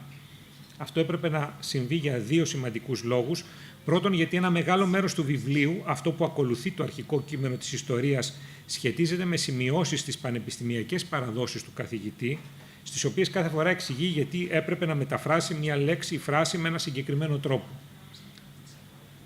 Σε πολλά σημεία, η οποιαδήποτε αλλαγή εκ μέρους μου στην απόδοση μιας λέξης ή στη σύνταξη μιας φράσης θα δημιουργούσε μια χτυπητή ασυνέπεια ανάμεσα στο κείμενο και στις αναφορές που επιμελητής και γιος του Κρίστοφερ Τόλκιν αποφάσισε να συμπεριλάβει στο βιβλίο. Δεύτερον, αυτή είναι μια μετάφραση του καθηγητή Τόλκιν κατά πρώτο λόγο και δική μου μετάφραση της μετάφρασής του κατά δεύτερο λόγο. Για παράδειγμα, από τη στιγμή που ο καθηγητής αποφασίζει να μεταφράσει την αρχαία αγγλική λέξη «θέγν», όπως ονομάζονταν οι ακόλουθοι των ισχυρών προμάχων και των βασιλέων του αγγλοσαξονικού κόσμου, ως υπότι, οφείλω να ακολουθήσω τη δική του επιλογή και να μην αυθαιρετήσω.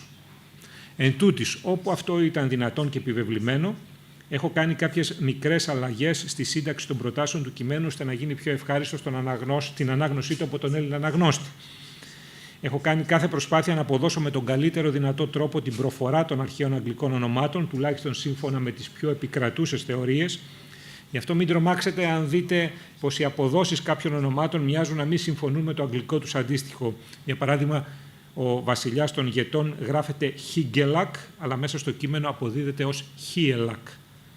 Τέλος, έχω προσθέσει ένα μεγάλο αριθμό δικών μου σημειώσεων, κοντά 200, σε κάθε σημείο που θεωρούσα ότι αυτές θα βοηθούσαν τον αναγνώστη να κατανοήσει καλύτερα όχι μόνο σημεία της ιστορίας, αλλά και ιστορικά πρόσωπα και γεγονότα τα οποία αναφέρονται μέσα στις πανεπιστημιακές παραδόσεις του καθηγητή και τα κείμενα του ίδιου του επιμελητή της αρχικής έκδοσης του Κρίστοφερ Τόλκιν. Και αυτό επειδή, όπως είπα, τόσο ο καθηγητής όσο και ο γιος του, ο αείμνηστος πλέον Κρίστοφερ, είτε θεωρούσαν ότι ο αναγνώστης του γνωρίζει πολλά πράγματα, είτε πίστευαν ότι πολλές υποσημειώσεις είναι περιττές για αυτό που ήθελαν να παρουσιάσουν. Σε κάθε περίπτωση, σε αυτή τη μεγάλη προσπάθεια που κράτησε σχεδόν 2 χρόνια, περισσότερο ίσως από κάθε άλλο έργο που έχω αναλάβει να μεταφράσω, πολύτιμη αρρωγή μου στάθηκαν η επιμελήτρια των εκδόσεων Αίολος, Έλενα Γιαννούλα, την οποία με μεγάλη χαρά βλέπω σήμερα να είναι μαζί μας, όπως και ο Βασίλης Φίλιππας, ο οποίος ανέλαβε τη σελιδοποίηση του βιβλίου. Η τελευταία φάση της έκδοσης, λίγο πριν το τυπογραφείο, ήταν ένας πραγματικός εφιάλτης και για τους τρεις μας, αφού η κάθε σελίδα έπρεπε να συμφωνεί με τις παραπομπές σε αριθμούς γραμμών του αρχικού κειμένου του Τόλκιν, που με τη σειρά τους έπρεπε να μετατραπούν σε αριθμούς γραμμών της ελληνικής μετάφρασης, με ταυτόχρονη αναφορά στους αριθμούς των στίχων του αρχικού ποίηματος. Κυριολεκτικά, πιστέψτε με, η διόρθωση μιας λέξης, ακόμα και μιας τελείας, δημιουργούσε πολλές φορές την ανάγκη για την αλλαγή της συνειδητοποίησης κυριολεκτικά ολόκληρου του βιβλίου. Εκμεταλλεύομαι αυτή την ευκαιρία για να εκφράσω άλλη μια φορά την ευγνωμοσύνη μου στους 2 προαναφερόμενους συνεργάτες για την άπειρη υπομονή τους και τις επίμονες προσπάθειές τους, ώστε να μπορέσετε να πάρετε στα χέρια σας την παρούσα κομψότατη έκδοση. Θερμές ευχαριστίες επίσης στην Κάτια Κουτσαυτή για την πανέμορφη προσαρμογή του εξωφύλου της αρχικής έκδοσης στην ελληνική γλώσσα και στον Χρήστο και στο Γιάννη Κουτσαυτή, που πάντοτε στηρίζουν με τον τρόπο τους την λογοτεχνία του φανταστικού στην Ελλάδα και δημιουργούν πάντα πανέμορφα βιβλία. Θα ήθελα με αυτό να τονίσω εδώ ότι το εξώφυλλο του βιβλίου, ο δράκος τον οποίο βλέπετε στο εξώφυλλό του, προέρχεται από το πενάκι του ίδιου του καθηγητή. Τέλος, θα ήθελα να εκφράσω τις πιο θερμές ευχαριστίες στον Ελληνικό Σύλλογο Φίλων Τόλκιν, που οργάνωσε αυτή την πανέμορφη εκδήλωση και που γιορτάζει φέτος τα 20 του χρόνια. 20 χρόνια εντελεχούς μελέτης στο έργο του καθηγητή, 20 χρόνια βαθιάς φιλίας μεταξύ των μελών του, 20 χρόνια πολύτιμων και αξέχαστων εμπειριών στην Ελλάδα και στο εξωτερικό. Ήθε η δάδα του Συλλόγου να παραμένει αναμένη και να σκορπά το φως της για πολλά χρόνια ακόμα. Δεν νομίζω πως θα μπορούσαμε να βρούμε πιο ζεστό και φιλόξενο χώρο από τον ΙΑΝΟ, η αίθουσα του οποίου τόσο ευγενικά μας παραχωρήθηκε. Και θερμές ευχαριστίες και στη Βερονίκη, το μέλλον μας, για τη θαυμάσια αυτή ανάγνωση που μας έκανε. Αγαπητοί παρευρισκόμενοι, διαβάζοντας αυτό το βιβλίο, ο αναγνώστης μπορεί να καταλάβει τι σήμαινε ο Μπέογουλφ για τον Τόλκιν, τουλάχιστον πριν ο καθηγητής γίνει ο πασίγνωστος σε όλους μας παγκόσμιας φήμης συγγραφέας. Ήταν το ποιητικό έργο γύρω από το οποίο περιστρεφόταν ολόκληρη η ακαδημαϊκή του ζωή, οι παραδόσεις του στη σχολή, οι σχέσεις του με τους φοιτητές του και την πανεπιστημιακή κοινότητα γενικότερα. Δεν υπάρχει ίσως μεγαλύτερη έκφραση αυτής της βαθιάς του αγάπης από τη διάλεξη με τίτλο «Μπέογουλφ, τα τέρατα και η κριτική», που ο καθηγητής έδωσε το 1936 στην Βρετανική Ακαδημία. Εκεί με ένα συγκλονιστικό τρόπο παραμερίζει τις διαμάχες σχετικά με την ετυμολογία κάποιων λέξεων, την ιστορικότητα των γενεολογιών που παρουσιάζονται μέσα στο ποίημα ή την συμφωνία των αναφορών με τα αρχαιολογικά ευρήματα, και επικεντρώνεται στις υπαρξιακές ανησυχίες που εκφράζει ο ανώνυμος ποιητής και που διαποτίζουν ολόκληρη τη βόρεια παράδοση. Αυτό που δείχνει το ποίημα, λέει ο καθηγητής, είναι πως ο άνθρωπος, όλες οι δόξες και τα επιτεύγματά του είναι τελικά καταδικασμένα να χαθούν στη λύθη και στο θάνατο. Όμως αυτό δεν κάνει το μεγαλείο των θεών και των ανθρώπων του Βορρά μικρότερο, αλλά μεγαλύτερο. Οι άνθρωποι, όπως και οι θεοί, δεν είναι αθάνατοι και κάποια στιγμή θα υποκύψουν μπροστά στην αδυσόπιτη δύναμη του χάους και του χρόνου. Αλλά ενώ γνωρίζουν τη μοίρα τους, την αντιμετωπίζουν υπερήφανα. Παρά την έλευση του χριστιανισμού και τη διάδοση των δογμάτων του, που με τον ένα ή τον άλλο τρόπο διαφαίνονται μέσα σε ολόκληρο το έπος, οι παλιές παραδόσεις υποβόσκουν αναλύωτες και διαφαίνονται αδρά κάτω από το λεπτό του επίχρησμα. Διαποτισμένος από αυτό που ο Φρίντριχ Νίτσε αποκαλούσε «άμορ φάτι», έρωτα για το πεπρωμένο, ο ήρωας ακολουθεί με θάρρος το πεπρωμένο του μέχρι το προδιαγεγραμμένο τέλος. Το έργο αυτό του αγαπημένου μας καθηγητή πιθανώς θα είναι και το τελευταίο που θα παρουσιαστεί στο ελληνικό κοινό, ειδικά μετά το θάνατο του γιού του και επιμελητή των έργων του Κρίστοφερ Τόλκιν τον Ιανουάριο του 2020. Ο αναγνώστης θα ανακαλύψει μέσα σε αυτό τις πάμπολες επιρροές που πέρασαν στα πασίγνωστα έργα του και θα συνειδητοποιήσει ποια ήταν τα αρχέτυπα του Μπίλμπο, του βασιλιά Θέοντεν, του Γκρίμα του Σκουλικόγλωσσου, του Σμάουκ του Νοσφιστή. Είναι μια μοναδική ευκαιρία για να γνωρίσει το ελληνικό κοινό τον καθηγητή Τόλκιν και να μάθει με ποιον τρόπο έκανε τις επιστημονικές, πανεπιστημιακές του παραδόσεις προς τους φοιτητές του πάνω στη δύσκολη και ξεχασμένη γλώσσα των προγόνων του, αλλά και να γνωρίσει το ίδιο το έπος του Μπέογουλφ. Ένα από τα λίγα παράθυρα που έχουν απομείνει ανοιχτά προς ένα ξεχασμένο κόσμο του παρελθόντος, τότε που δεν υπήρχαν μεγαλύτερες αρετές από το να είσαι γενναίος, να τηρείς το λόγο σου, να ψηφάς το θάνατο και να φέρεσαι γενναιόδωρα σε όσους προσβλέπουν σε σένα, να είσαι δηλαδή ένας πραγματικός άρχοντας των δαχτυλιδιών. Σας ευχαριστώ.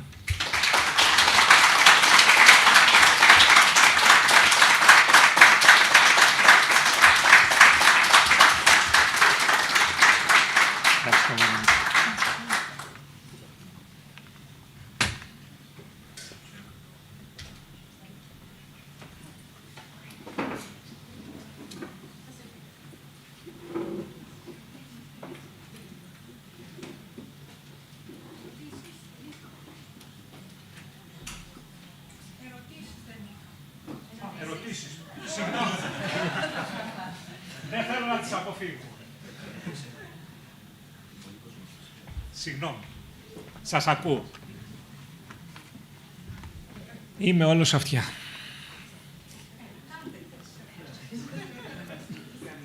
Δεν με φέρατε πίσω χωρίς...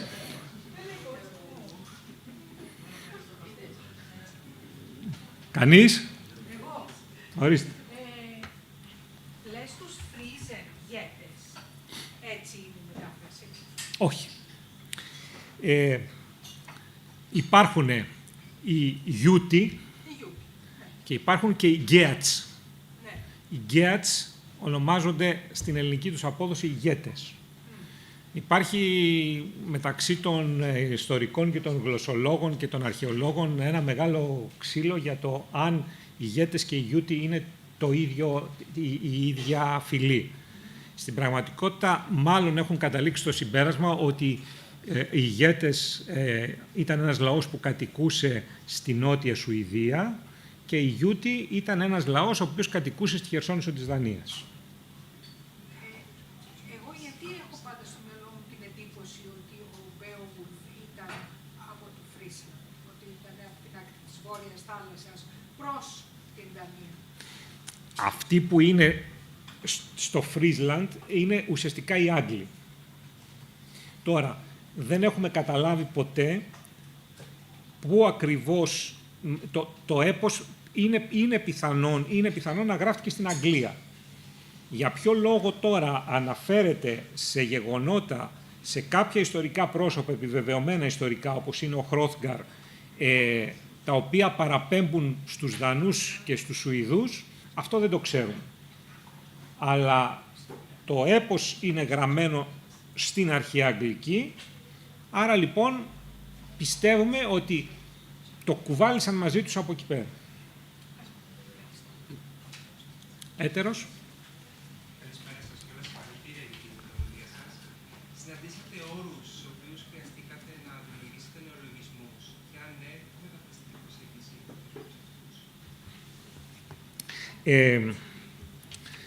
επειδή ακριβώς είναι ένα έπος το οποίο θυμίζει τα δικά μας έπι, έχω την εντύπωση ότι αν το ψάχνες λίγο, υπήρχαν σχεδόν όλες οι λέξεις οι οποίες χρειάζονταν. Σε κάποια σημεία, και είναι καλή ερώτηση, αναγκάστηκα να κάνω κάποιες, ας το πούμε, υπερβάσεις. Και τι εννοώ. Θα σας δώσω ένα παράδειγμα, το οποίο το έβλεπα λίγο πιο πριν.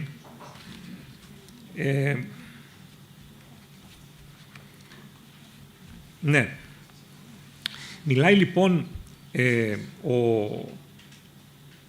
για τον Γκρέντελ και λέει ότι είναι γέννημα του Κάιν.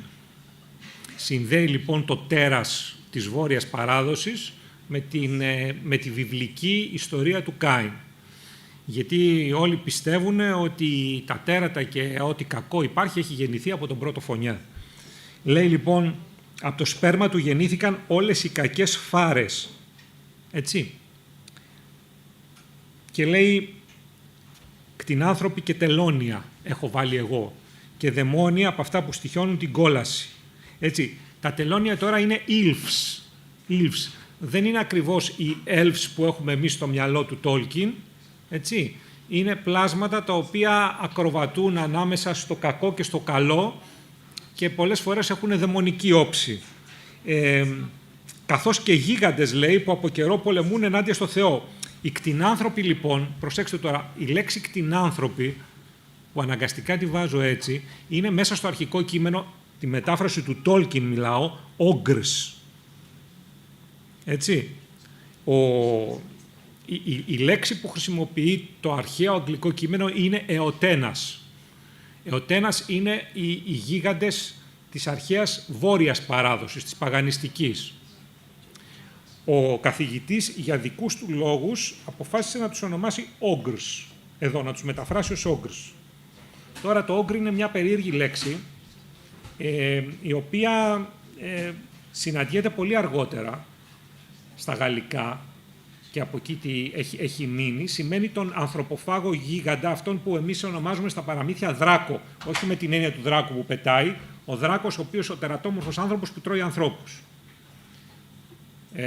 Οπότε, εδώ, αναγκαστικά, εγώ δεν μπορούσα να βάλω ogres, έτσι. Έβαλα, λοιπόν, κτηνάνθρωποι. Και ο ίδιος ο καθηγητής έπρεπε να το κάνει έτσι, γιατί μέσα στο αρχικό το κείμενο του ποίηματος εμφανιζόταν η λέξη εωτένας και πιο κάτω γράφει στο αρχικό το κείμενο, το αρχαίο αγγλικό, gigantes, όπου οι εωτένας είναι οι γίγαντες της βόρειας παράδοσης και οι gigantes είναι οι γίγαντες της βιβλικής παράδοσης. Αυτής που γράφει η Γένεσης ότι προϋπήρχαν την εποχή του Ενόχ. Έτσι. Άρα, λοιπόν, σε κάποια τέτοια σημεία πρέπει να έκανα κάποιες λεκτικές ακροβασίες για να μπορέσει να αποδοθεί καλύτερα το κείμενο. Στις περισσότερες όμως περιπτώσεις, ή αυτό που ονομάζουμε, που είπα πριν από λίγο, για τους θέγν. Έτσι, οι θέγν είναι οι πολεμιστές που ακολουθούν έναν διάσημο, φημισμένο πολέμαρχο ή πρόμαχο ή βασιλιά και είναι η προσωπική του ακολουθία. Αυτό αποφάσισε ο καθηγητής να το ονομάσει υπότες. Αυτό δεν μπορούσα εγώ να το αλλάξω. Έπρεπε να είναι knights. Άρα, λοιπόν, έμεινε σε αυτή την περίπτωση. Σε κάποιες άλλες που είχα λίγο να παίξω με το κείμενο, έκανα αυτό που είπαμε με τους κτηνάνθρωπους και τους γίγαντες και τα τελώνια. Κάποιος άλλος? Να παραχωρήσω τη θέση μου, λοιπόν. Σας ευχαριστώ και πάλι πολύ.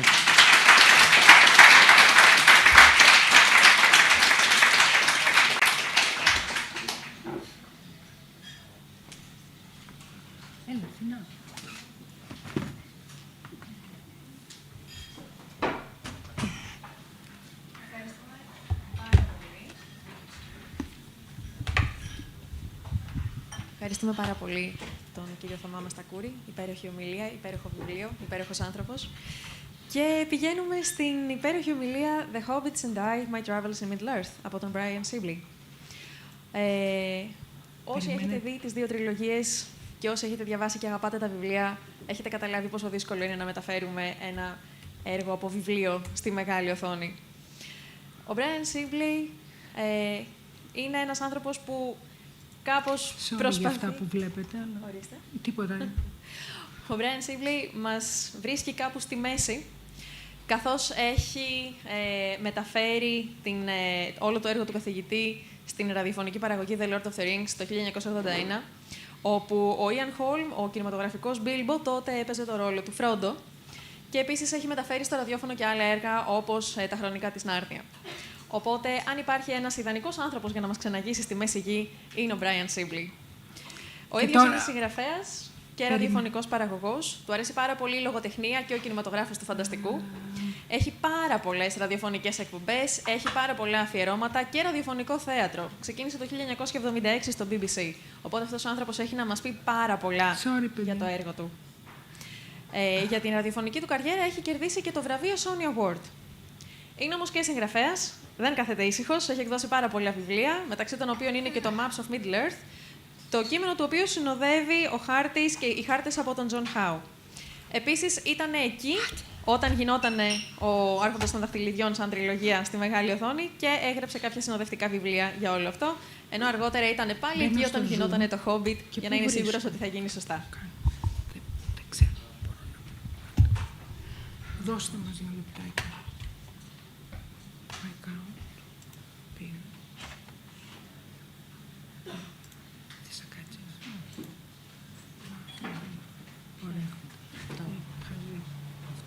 Αυτό, ναι.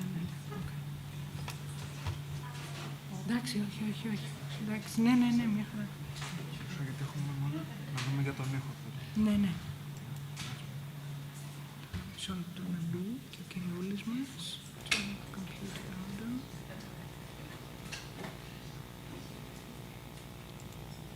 Οκ, περιμένουμε τον κύριο Sibley να μπει.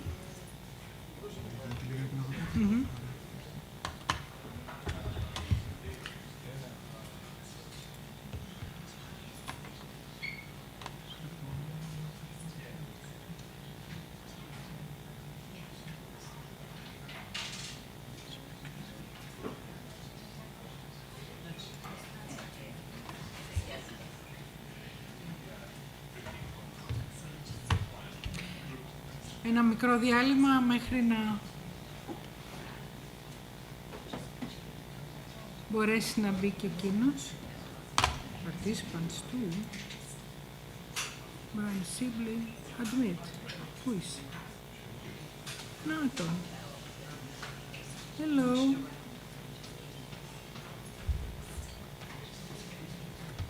I can't hear you, just...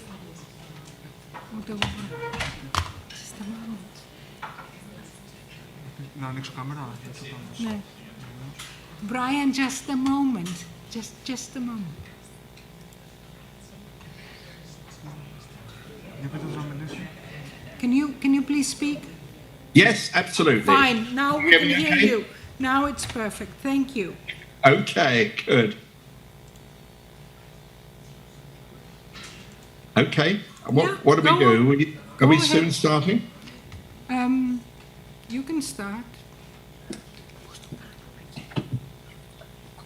Μπορείς να το φτιάξεις να φαίνεται μόνο εκείνος. Ναι.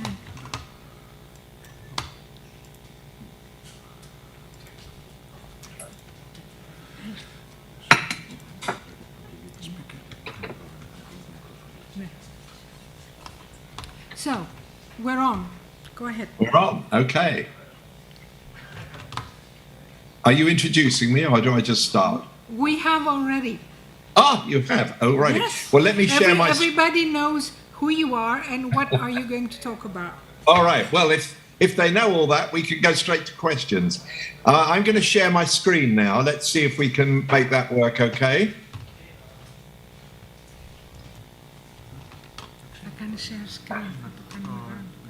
You can now see my screen, I'm told. Yes, we do. Excellent. Very good. Well, Kalispera, everyone. It's very nice to be with you this afternoon here and this evening there.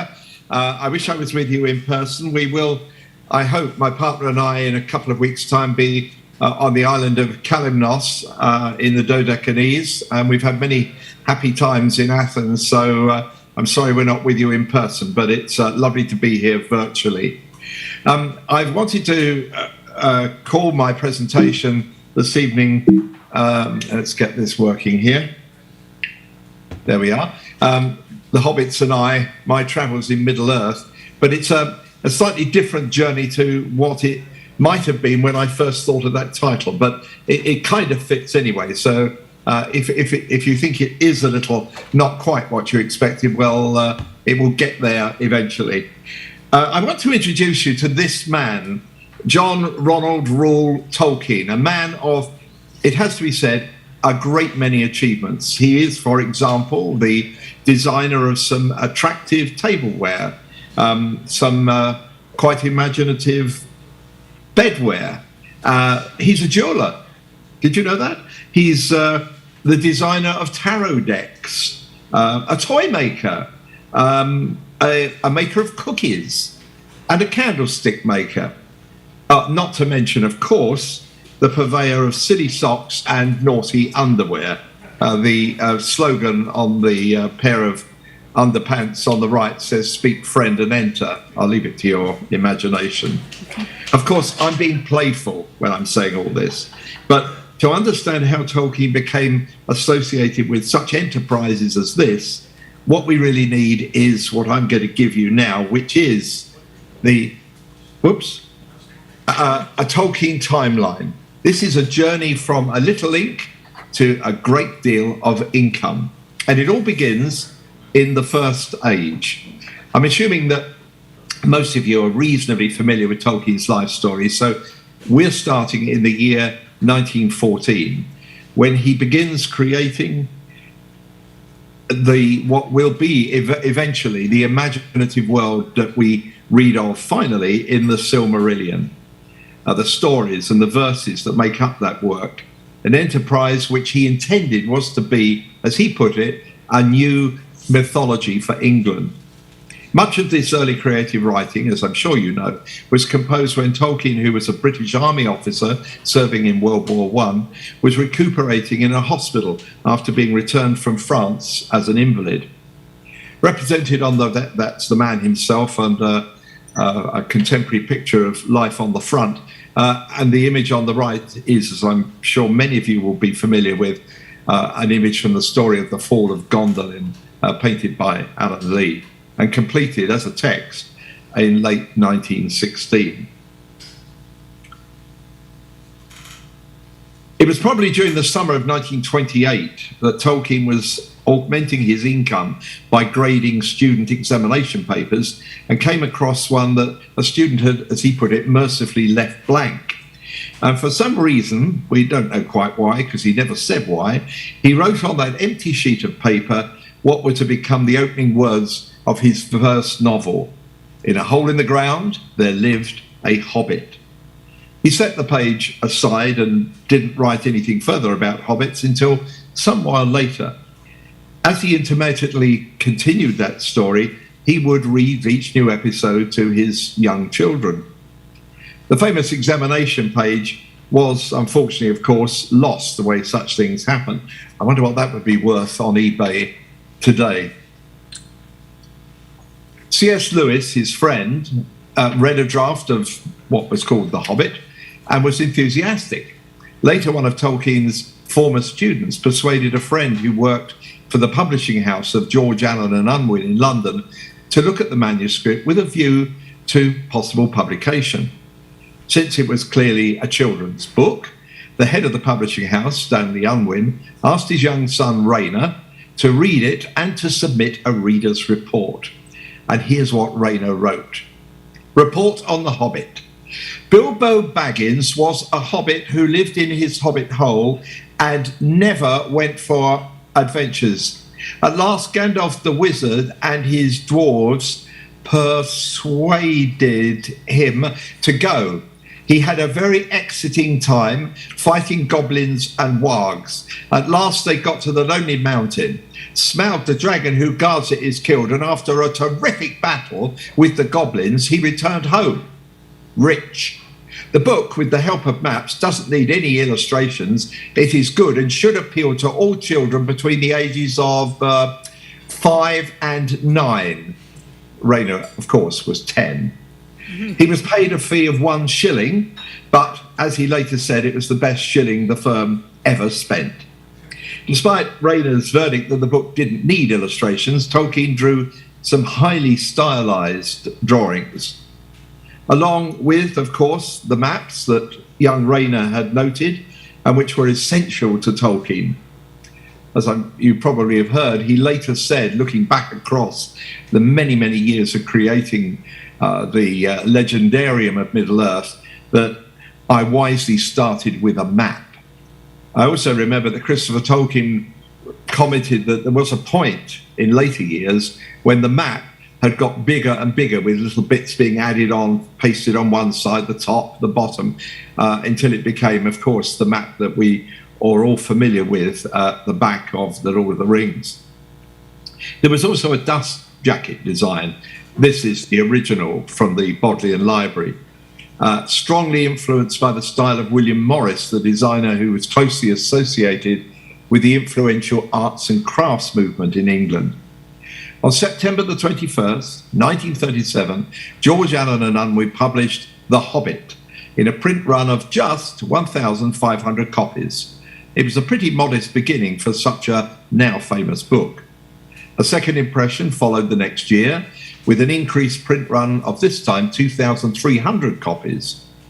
Unfortunately, during World War II, bombing raids on London hit the factory where the books were being bound, and 423 of those additional copies were destroyed by fire.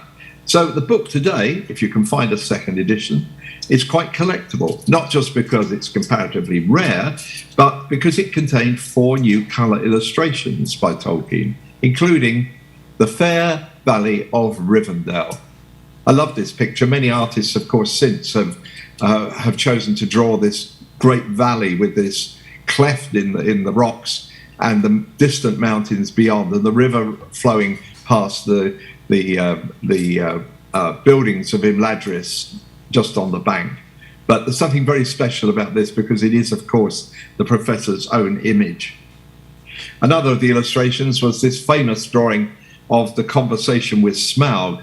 And note, of course, that Bilbo is on the far right, and he's appears in silhouette because it was the only way that Tolkien could think of presenting the fact that Bilbo was at the time wearing the ring and was therefore invisible. This is the first American edition, and as you can see by the wrapper around it, it says, "Its place is with Alice and the wind in the willows. The Hobbit may well prove a classic," quote from the London Times. Only 1 year after the publication of this book, and only a few thousand copies having been printed, there was obviously very high expectations for the book's success.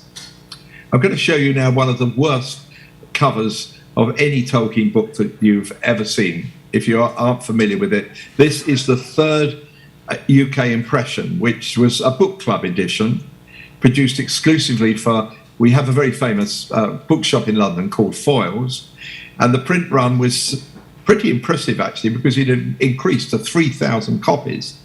But it's really notable for this very eccentric dust cover with a decidedly cartoony view of the Bilbo. I mean, one can't really imagine anything to do with this this character standing in the doorway. The doorway looks quite good, but really any resemblance to Bilbo is absolutely non-existent. It prompted Tolkien to textually comment to the publishers, "Surely the paper wasted on that hideous dust cover could have been better used." Stanley Unwin was anxious for another Hobbit book, but Tolkien was still deeply entrenched in writing the Silmarillion, and he suggested that the book might serve as a follow-up volume. The publisher politely insisted that that wasn't it at all. What the public wanted was more about hobbits. Tolkien made several attempts to get started on the new Hobbit book before eventually hitting on an idea of how and where in the history of Middle-earth he would begin. Here's the first page of an early draft of what would become the book's first chapter, A Long-Expected Party. As a busy academic and a man with family responsibilities, writing as a hobby took second place, and he would work on and off on the book across the next 12 years. It was a slow evolutionary process. Numerous drafts, many sketches, ever-expanding maps.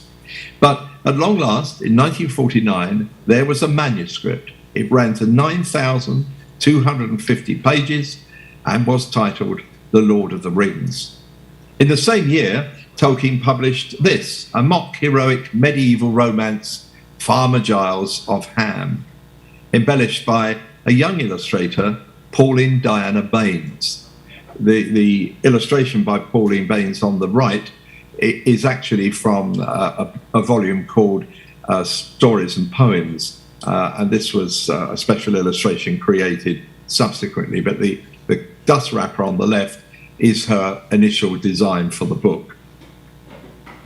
As a result of Farmer Giles, Pauline Baynes, this is she, photo that I took of her outside her cottage down in Surrey.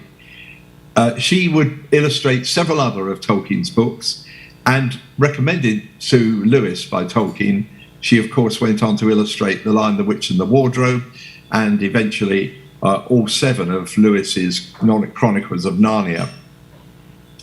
Tolkien's work on The New Hobbit not only changed the context of the original story, but it also led to a substantial development in the character of Gollum.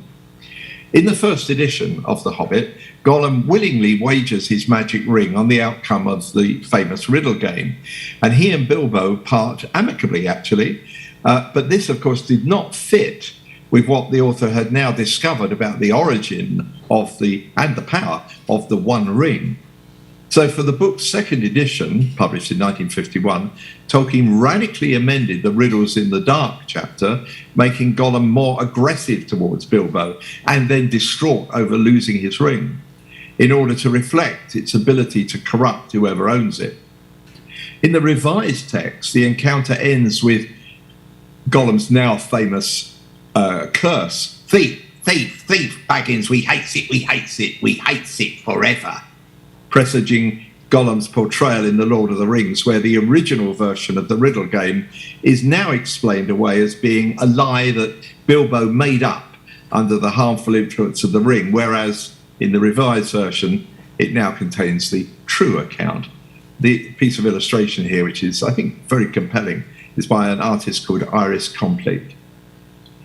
Despite all the years of work, hope of The Lord of the Rings being published were imperiled because of Tolkien's insistence on trying to complete the Silmarillion. This, by the way, is his painting of Taniquetil, the Halls of Manwë. His ambition was for Allen and Unwin to publish both books together, but when Stanley Unwin declined, Tolkien offered the books to a rival publisher, William Collins. However, the potential new publisher was not only reluctant to commit to 2 large books, but responded by telling the author that The Lord of the Rings urgently wanted cutting, not something that Tolkien wanted to hear. Faced with this stinging blow, Tolkien had little choice but to go back to Allen and Unwin and agree to their terms, saying with some resignation, "I would gladly consider the publication of any part of the stuff." I love it that he called it stuff. You know, he was obviously so tired of it by that point. How would he have known that all these years later, his work would be considered so highly and regarded as being so influential? To minimize any potential financial loss due to the high cost of typesetting and in anticipation of only modest sales, Allen and Unwin insisted that the book should be divided into 3 volumes. There was an additional problem that paper was hard to get following the war, and they knew that the commitment to publish the whole book in a single volume would be just too much of the supplies that they could get or could afford. Tolkien wasn't keen on this division, and especially disliked the title to the 3rd volume, The Return of the Kings, which he felt was something of what we would today say a spoiler. But the decision was made, and the novel was duly carved up into 3 installments. It's ironic, really, that the book, which everybody today refers to as a trilogy, and that has inspired countless other trilogies, was in fact never intended to be a trilogy at all. It was only ever intended to be a single volume. And it's only in 3 volumes because of the economic considerations. The Fellowship of the Ring was published in July 1954, The Two Towers in November the same year, while readers had to wait almost an entire year until October 1955 in order to read The Return of the King. And I've chatted sometimes with people who were, for whom this was a contemporary event. And they all say how incredibly frustrating it was to have to wait for a year before they could hear the rest of the story. Rather, I suppose, like those of us watching some sort of series of epic seasons on Netflix. And no doubt how people will feel when they start watching Amazon's new offering later this year. The books were widely and well reviewed by, among others, W.H. Auden on the left. Auden wrote, "Mr. Tolkien has succeeded superbly, and what happened in the year of the Shire 1418 and the Third Age of Middle-earth is not only fascinating in AD 1954, when he was writing, but also a warning and an inspiration. No fiction I have read in the last 5 years has given me more joy than The Fellowship of the Ring." And Lewis, loyal to his friend to the last, wrote in very, very exciting way, "This book is like lightning from a clear sky. Here are beauties which pierce like swords or burn like cold iron. Here is a book that will break your heart." Quite a recommendation, that. In the USA, The Fellowship of the Ring was published in October 1954, followed by The Two Towers in April 1955, and The Return of the King in 1956. So American readers had to wait even longer unless they could get hold of an English edition. But honestly, folks, is this really a suitable cover for The Lord of the Rings? Or is it possibly a rejected cover from The Hobbit? This brings us to the second age, which I call the cult years. This is the period when the book is now in the public arena and people are making it their own and turning it into many other things, both acceptable and sometimes totally unacceptable. The most significant development in publishing since the invention of the printing press was the emergence of the paperback, soft-covered books that could be cheaply produced and sold for a fraction of the cost of traditionally bound volumes. It was an egalitarian innovation. Books were no longer the province of the wealthy, and great literature could be picked up relatively cheaply at railway termini, newsstands, drugstores, and were portable enough to be slipped in the pocket or your handbag or your briefcase. The first Tolkien paperback was this edition of The Hobbit, published in 1961 by Penguin Books under their children's list of Puffin Books. The book had no illustrations other than this stunning cover, again by Pauline Baynes, and it might have done more for the author's growing popularity had an overzealous editor at Penguin not gone through the text and corrected, in inverted commas, Tolkien's spelling of dwarves, with a V, to D-W-A-R-F-S, as in Disney's Snow White and the Seven Dwarfs. Tolkien was incandescent, and the edition was never reprinted.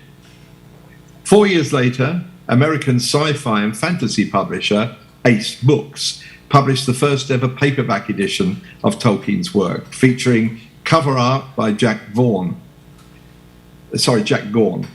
Although totally unauthorized, Ace Books argued that since the US hardback edition of The Lord of the Rings had used pages that had been printed in the United Kingdom for George Allen and Unwin, American copyright law did not protect the text. However, very quickly, the author, backed by his readers, condemned this as a totally unofficial, unauthorized edition. Outraged, Tolkien's publishers quickly commissioned Ballantine Books to rush out a rival authorized edition, preceded by a paperback of The Hobbit, which you can see here. Such was the urgency that the cover artist, Barbara Remington, was given no time to actually read The Hobbit. As a result, she produced this totally bizarre illustration featuring a lion and 2 emus. Tolkien wrote to his publishers and said,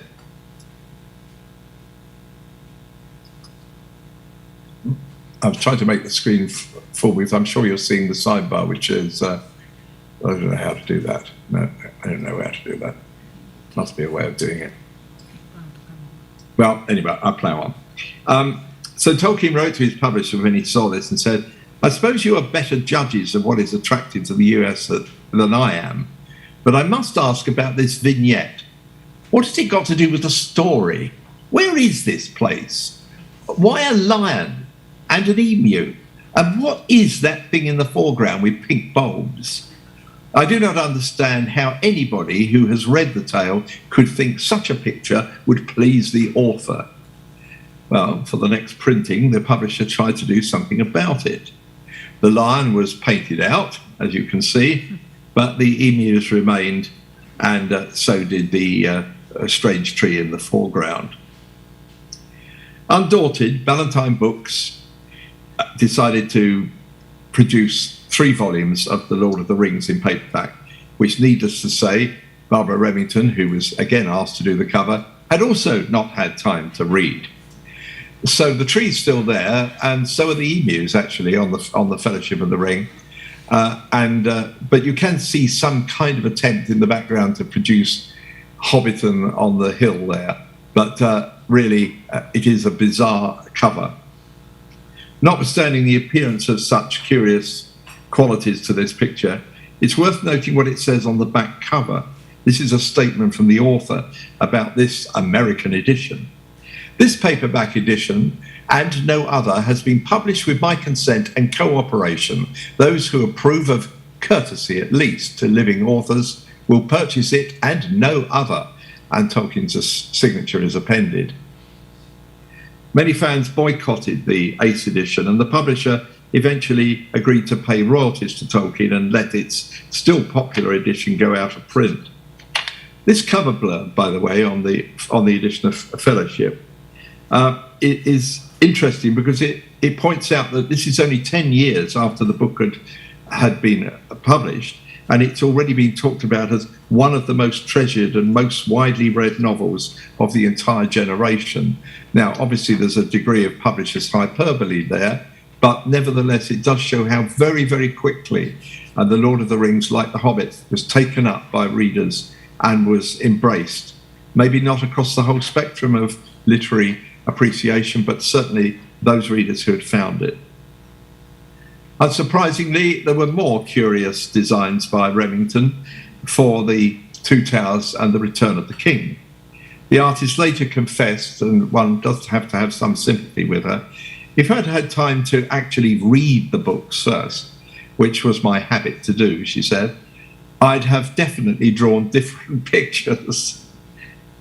Remington's triptych was created, as you can see here, as a single piece of art, of which one critic has observed the buying public embraced the dreamlike imagery. Incongruence aside, it was one of several things that helped make The Lord of the Rings a perennial bestseller. And the paperback's popularity among student groups in the mid-60s led to Tolkien having something of a hippie following. Tolkien would later refer to what he called my deplorable cultus, a plural for cult, and noted many American fans enjoy the books in a way that I do not. Nevertheless, in February 2010, this piece of art by Barbara Remington, the original, sold at auction for $35,850. Before leaving this story, it should be noted that when in 1969 the Harvard Lampoon published its famous Tolkien parody, Board of the Rings, the cover art savagely pastiche the strange universe of Ms. Remington's Middle-earth. Incidentally, Board of the Rings was republished, on the right you can see it, in 2001 to coincide with the release of Peter Jackson's The Fellowship of the Ring, noting there's a sticker on the front of it which says this is not the inspiration for any epic motion picture. This is the image that at the time was probably the most significant emancipation of Tolkien's creative world. Published in 1968 in Britain, this the first ever one-volume paperback edition of The Lord of the Rings, with its bold use of bright yellow and red, and Pauline Bain's evocative Middle-earth landscapes showing on the front cover the Shire and beyond, and on the back Minas Tirith and Mount Doom. It was, for those of you who are so much younger than I, it was, believe me, the Bible of a generation. Tolkien maintained his admirers' interests with occasional new writings. Published in 1962, The Adventures of Tom Bombadil and Other Verses from the Red Book, obviously connected to the Lord of the Rings by referencing the Red Book of Westmarch, which was Tolkien's literary conceit of a book written by Bilbo and Frodo, which told the history of the Hobbits. This, incidentally, is my personal copy, signed for me by Tolkien and illustrator Pauline Baynes. And in 1967 came that little gem of a tale of fairy Smith of Wootton Major, again with impressive and powerful illustrations by Baynes. Tolkien himself became actively involved in the wider merchandising of the Rings brand when in 1967 he sanctioned the publication of The Road Goes Ever On, a book of musical settings for some of his verses by the popular British composer and musical performer Donald Swann. In the same year, the suitably named baritone William Elvin, not Elving, but Elvin, recorded Swann's elegiac compositions, and the disc's flip side featured Tolkien himself reading his verses in both English and Elvish. The first time fans got to hear the professor's distinctive voice rattling off his poetry while it sounded quite possibly smoking a pipe at the same time.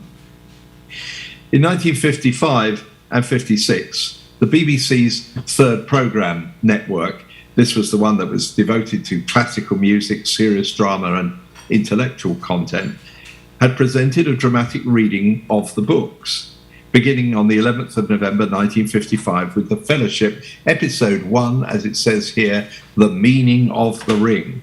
Please note it was preceded by a talk on deductive metaphysics. Tolkien's response was far from favourable, saying that he considered the book quite unsuitable for dramatisation, and later in the series called it a sillification, a formidable warning to any future radio dramatist, I always thought. But that didn't stop the BBC from serialising The Hobbit in 8 30-minute episodes in 1968, a production that set, I think, a new standard for bringing fantasy to the airwaves and would later be released and re-released in a variety of audio formats. Today it is very much of its period, but it was significantly groundbreaking. Sadly, I don't think there's any record of what Tolkien thought about that particular version. A decade later, the US National Public Radio broadcast the first full-length sound dramatisation of both The Hobbit and The Lord of the Rings. Sadly, the use of cartoonish voices seriously undercut the narrative power of the story, and when subsequently it was released on cassette, they were packaged up in little wooden crates, as you can see here. And harsh critics of the series would say that this was actually quite appropriate because quite a lot of the acting that went on was pretty wooden as well. This unprepossessing image on the left is the very first ever Tolkien calendar, the work of artist Tim Kirk. It was given away as an insert to the Christmas art supplement of the December 1968 issue of the Los Angeles magazine Meretricious. Poorly printed, stapled at the top, as you can see, not even very uniformly. Its significance is that it was the forerunner of over, would you believe, 500 official and unofficial Tolkien calendars that have been published in various parts of the world over the next 50 years. There's last year's and this year's official ones, both illustrated by Ted Naismith. The founding in Britain of the Tolkien Society in 1969 was a benchmark for the appreciation of the life and work of Tolkien. 53 years on, it remains as vibrant as an international community embracing all the varied aspects of Tolkien's fandom, and numbers amongst its membership, I would say most of the leading authorities on the author and his work. With the arrival of a new decade came Pauline Baynes' iconic map of Middle-earth, with its 10 roundels depicting key locations in the story. Like thousands of others, fans of the books, I had a copy of this pinned up on my bedroom wall for years. There's a little story associated with this which might amuse you. The map itself, of course, was the central portion, but at the top it has the 9 walkers, and below the 9 riders, Gollum, Shelob, and armies of orcs. And when Pauline Baynes, she told me, took the artwork down to show to Tolkien for his approval, and he said appreciatively of it, that he liked it, and he pointed out a couple of names which needed to be corrected.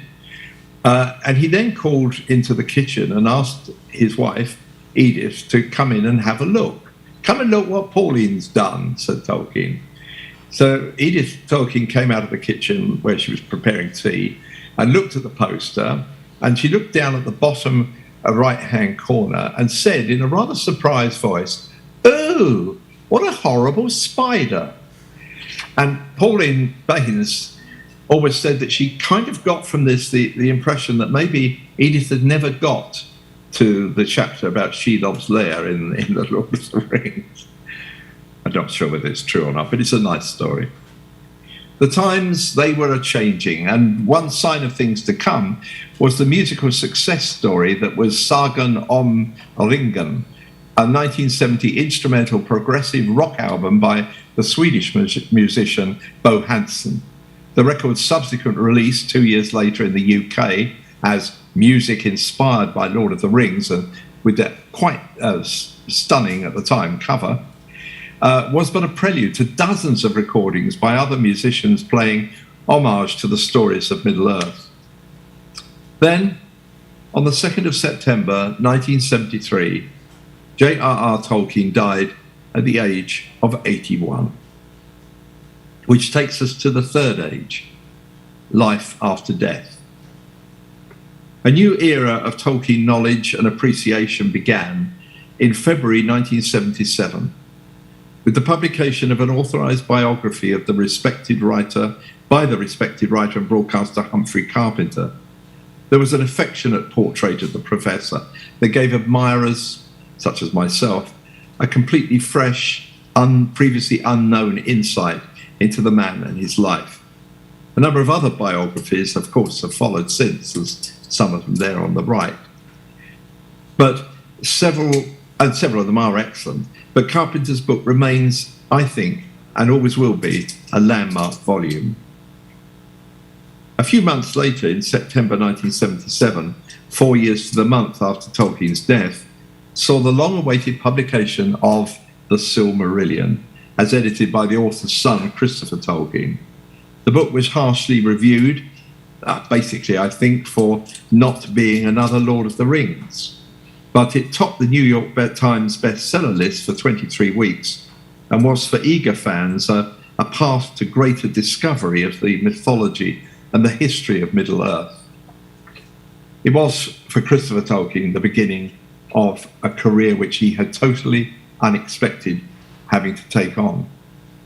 Yet more of Tolkien's creation was revealed to us with the publication in 1980 of Kristoffer Tolkien's second collection of his father's writings, Unfinished Tales of Numenor and Middle-earth. And the following year, Humphrey Carpenter, his biographer, with Kristoffer's assistants, gave the world a truly fascinating volume containing a selection of Tolkien's letters. Time now to turn from the biographic and literary aspects of Tolkien's work to the entertaining and commercial. And I begin this with what were two phenomenally successful posters drawn for the poster company Athena by Jimmy Corti, The Lord of the Rings in 1976 and The Hobbit on the right in 1980. Once again, any Tolkien aficionado would have had one or both of these posters pinned up on their wall and probably while they were relaxing and smoking some substance which they probably ought not to have been smoking. The company of Rankin Bass Productions, Inc., was nothing less than an American institution. The production company was known for much-loved animated seasonal TV specials. I don't know whether they've ever been shown in Greece, but they included a number of cute titles such as Santa Claus is Coming to Town, Rudolph the Red-Nosed Reindeer, and Frosty the Snowman. They were, it seemed in 1977, a pretty surprising studio to film The Hobbit. But although few are aware of the fact, they were not the first to attempt telling this story in animation. Bilbo's journey there and back again has the honour, though it's a pretty dubious one, of being first produced by the Czech filmmaker Jean Deutsch, who had made a totally outlandish version of The Hobbit in 1966. The film only ran for 12 minutes, mercifully in my opinion, and it was The Hobbit, but not as we know him, Gandalf. Of the dwarves, only Thorin survived, trolls became groans, and goblins were grablins, and Gollum became Gollum. While the dragon that resided on the Lonely Mountain was now called Slag the Terrible. As for Bilbo, he slays the dragon. You have to listen to this very carefully. He slays the dragon with a giant crossbow with an arrow tipped with the Arkenstone, and then marries the Princess Micah of Dale, and they live happily ever after. If you're even remotely intrigued, you can check out the full horror on YouTube. In contrast, the 1977 Rankin Bass version was reasonably true to the original book, but obviously packaged for a family audience with no fewer than 11 songs in its 78-minute running time. It had a strong vocal cast: Cyril Richard, John Huston, Richard Boone and Otto Preminger, the filmmaker. And unconventionally, it was animated in this Japanese-inspired style. Now, of course, would be extremely fashionable with the popularity of the manga style. Tolkien fans and critics were fiercely divided on the movie. But what's important about this film, and it is important, is that it established that Tolkien's stories could now be told on screen, even though the author himself believed all attempts to bring stories to dramatic life were nothing more than painful vulgarizations. The Hobbit was also the beginning of a new industry, the merchandising of Middle-earth. An altogether more ambitious venture was Ralph Bakshi's 1978 The Lord of the Rings, the first of what was intended to be a two-part project from the director of those controversial and subversive animated films, Fritz the Cat and Heavy Traffic. The film was heralded by this impressive poster art on the left, the work of Tom Jung, although the actual visual style of the film was closer to that represented in the Spanish poster on the right. It launched a veritable bonanza of merchandise. Lord of the Rings t-shirts, how many of those have been manufactured over the successive years? Button badges and belt buckles. There were colouring books and photo novels, the archetypal tie-in with the film. And, of course, soundtrack recordings of Leonard Rossman's actually rather impressive score. Plus, there were wargaming pieces and posable action figures. Where have we heard of those things? Although the film was a financial, if not entirely critical success, disputes over rights meant that Bakshi never made the second part of The Lord of the Rings. The film was a mix of conventional animation and sequences that strikingly combined animation and live action. And it ended with a frustrating cliffhanger as Gandalf and the riders of Rohan galloped to the rescue of King Theoden at the Battle of Helm's Deep. Nevertheless, for all its failings, Bakshi's legacy would linger long enough to help shape and influence Peter Jackson, who had seen it when he was a young man. For example, anybody got any thoughts about this? Is this an image which looks even vaguely familiar to you? Well, it wasn't accidental, of course. When Peter came to film the sequence of the Black Rider seeking the ring and the four hobbits hiding under the roots of the tree, he deliberately recreated Bakshi's scene in live action. In 1980, the rest of the story was told by Rankin Bass, who picked up the rights and produced a decidedly lackluster version of The Return of the King that failed to match either the innovative look of Bakshi's first film or their own version of The Hobbit. I mean, it's pretty terrible, really. Another project, like the Bakshi film, that would have long-reaching impact within the Tolkien world was the BBC's ambitious 26-part radio dramatisation of The Lord of the Rings, which I had the honour of preparing for broadcasting and co-adapted with Michael Bakewell. It was the subject of much publicity when it was launched in 1981, including, as you can see, giveaway badges which said Frodo lives on Radio 4, get into good Radio 4 Hobbits. Hobbits, habits, yes. And Radio 4 is Hobbit for Ming. Yes, it is a bit of grownish, isn't it, really? The publicity that resulted from a feature article in the BBC's listing magazine, Radio Times, shows me here, gosh, how young I was back then, talking to a group of people from the Tolkien Society dressed in costume as their favourite characters. Far from putting people off, this somewhat eccentric gathering of elves, dwarves and wizards, I don't think the people themselves guessed quite how the Radio Times would show them, didn't put people off at all, and the society was soon deluged with requests for membership applications, which was a good thing.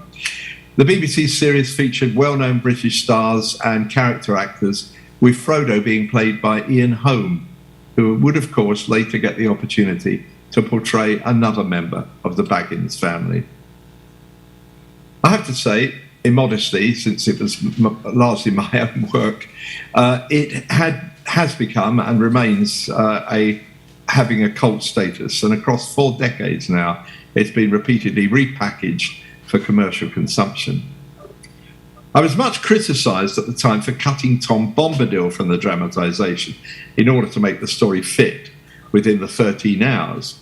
So to make amends, I later dramatised those missing chapters as part of a series of Tolkien plays that included Farmer Giles of Ham, Smith and Wootton Major, and Tolkien's allegory Leaf by Niggle, one of my personal favourite pieces of writing by Tolkien.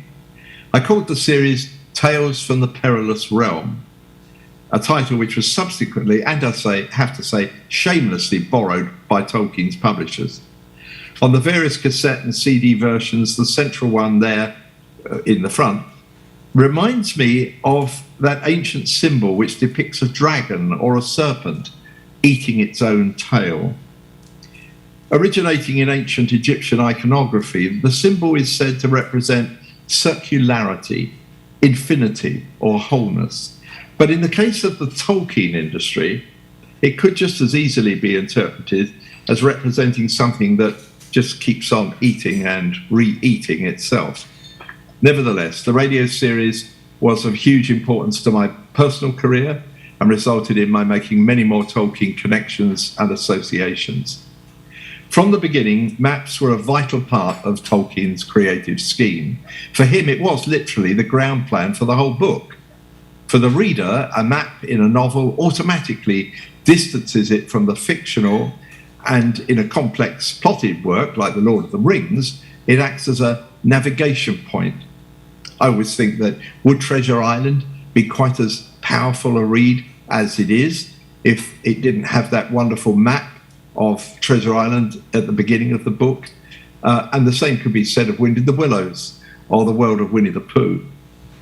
In 1991, Karen Wynne Fonstadt produced this exceptional Atlas of Middle-earth, the first of a number of publications that have explored and celebrated Tolkien's cartography.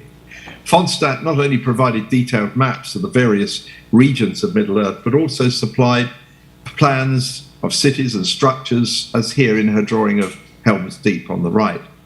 Some years later, I collaborated with John Howe, producing these best-selling books, each of which was a gazetteer with a fold-out map at the back, just the thing for a Middle-Earth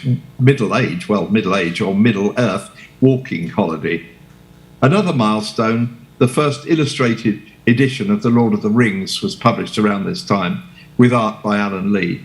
Tolkien had once written about illustrated books of fairy tales for children, saying, "However good in themselves illustrations are, they do little good to fairy stories. The radical distinction between all art, including drama, that offers a visible presentation and true literature is that literature works from mind to mind." and that is not the way in which pictures operate. It is at once more universal and more poignantly particular. But I think anybody would agree that these two drawings, obviously Helmsleaf on the right and the bridge across the river to Rivendell, which was so narrow that the dwarves had to crawl across, leading the ponies, are two exceptional pieces of art. And the way in which Alan Lee brought a new dimension to the books is itself something which is of great celebration, really. For many years, Christopher Tolkien maintained his father's views about illustrations, and the publication of this beautiful edition was a triumph of Tolkien's then editor, Jane Johnson, who successfully persuaded Christopher Tolkien to allow Alan Lee to embellish the book with these wonderful colour plates. Where Alan Lee led, many artists would follow. Two of them are, of course, Ted Naismith, with his view of the great city in Minas Tirith, and John Howe, with one of his many pictures of Gandalf battling with the Balrog. I'm not sure how many pictures John has done of Gandalf and the Balrog, but they're all sensational and fantastic. And John is certainly in his element when he gets to draw dragons or demons, and particularly Balrogs. What a fantastic picture that is. Whatever the diversions and distractions of the current pop culture interest in Tolkien, the author's son, Christopher, was never deflected from his singular aim to research and publish as much of his late father's work as possible. His devotion was phenomenal. Over a period of 13 years, Christopher Tolkien laboured to produce this mammoth 12-volume history of Middle-earth, which itself doesn't include Unfinished Tales and the Silmarillion, a Herculean task of literary archaeology that fed the knowledge of fans and provided new inspiration for all manner of creative artists. In poll over poll to find the top 10 or top 100 best books, The Lord of the Rings again and again headed the lists. And then in 1999, in a poll, Tolkien was voted nothing short of the author of the century. It was the ultimate accolade. The Oxford Don, an academic who was in no sense a conventional novelist, was elevated from a fantasy cult figure to someone who stood alongside creative geniuses like Dickens, Melville, Cervantes and Tolstoy. The 21st century began with the publication of Tom Shippey's book in celebration of Tolkien's achievement. J.R.R. Tolkien, author of the century. A new age of Middle-earth was about to dawn, and this was the man who was to rule it. Yes, Peter Jackson, the fourth age, the Jackson era. I begin this section, before getting on to Jackson, with an attempted explanation of Tolkien fandom. I don't know why I'm doing this, because you're all Tolkien fans, so you'll probably be aware of this. But for anybody who just happens to have drifted into this meeting or presentation, let me tell you that Tolkien fandom can basically be divided into two, I'd like to call them armies. And the distinctions are important because they are tribes specifically targeted by various Tolkien-inspired arts and industries. Firstly, there are those represented by the image on the left, who are immersed, even obsessed with Tolkien's writing in the fullest sense, being informed admirers of literary and artistic creativity, students of his philosophy, his theology, his philology, his cartography. These people are sometimes referred to as Tolkienites. Then there are those, represented by the two people on the right, whose interest perhaps doesn't extend very far beyond The Hobbit and The Lord of the Rings, but who are passionate lovers of the work of illustrators and filmmakers, or perhaps enjoy fantasy gaming and cosplay, often making the most elaborate and detailed costumes in which to attend conventions and other gatherings. These folk are frequently called ringers. Generalizations are always a trap, and I must say that there are many with a foot or even 2 feet in each camp. It was to all of these enthusiasts that Peter Jackson was appealing when this previously little-known New Zealand filmmaker with a penchant for schlock horror announced he was going to make a trilogy based on The Lord of the Rings. In doing so, Jackson made some smart and seriously calculated choices that would support his bold claim that the films were to be made by fans for fans, thus ensuring that he had his prospective audience already well on side. Initially, Jackson enlisted the services of Tolkien artists Alan Lee and John Howe. And in doing so, of course, he was cementing the reputation that they already had and getting the approval of those people who not only loved the book but loved John and Alan's artwork. These two could be trusted to create the look for the films. Looks like this. Alan's picture of the Fellowship passing through Khazad-dûm, and on the right, John Howe's picture of Gandalf striding through the rain. Next, Jackson struck up a deal with Tolkien's publishers in the UK and USA, HarperCollins and Houghton Mifflin, to produce the tie-in books that would accompany the film. And to chronicle the filmmaking, they chose Jane Johnson, fantasy fiction writer, former Tolkien editor, and myself, both known to Tolkien fans for our empathy with the beloved author. And as a grace note, Jackson, who had been a fan of the BBC radio Lord of the Rings since his student days, cast Ian Holm, the former radio Frodo, as Mr. Bilbo Baggins.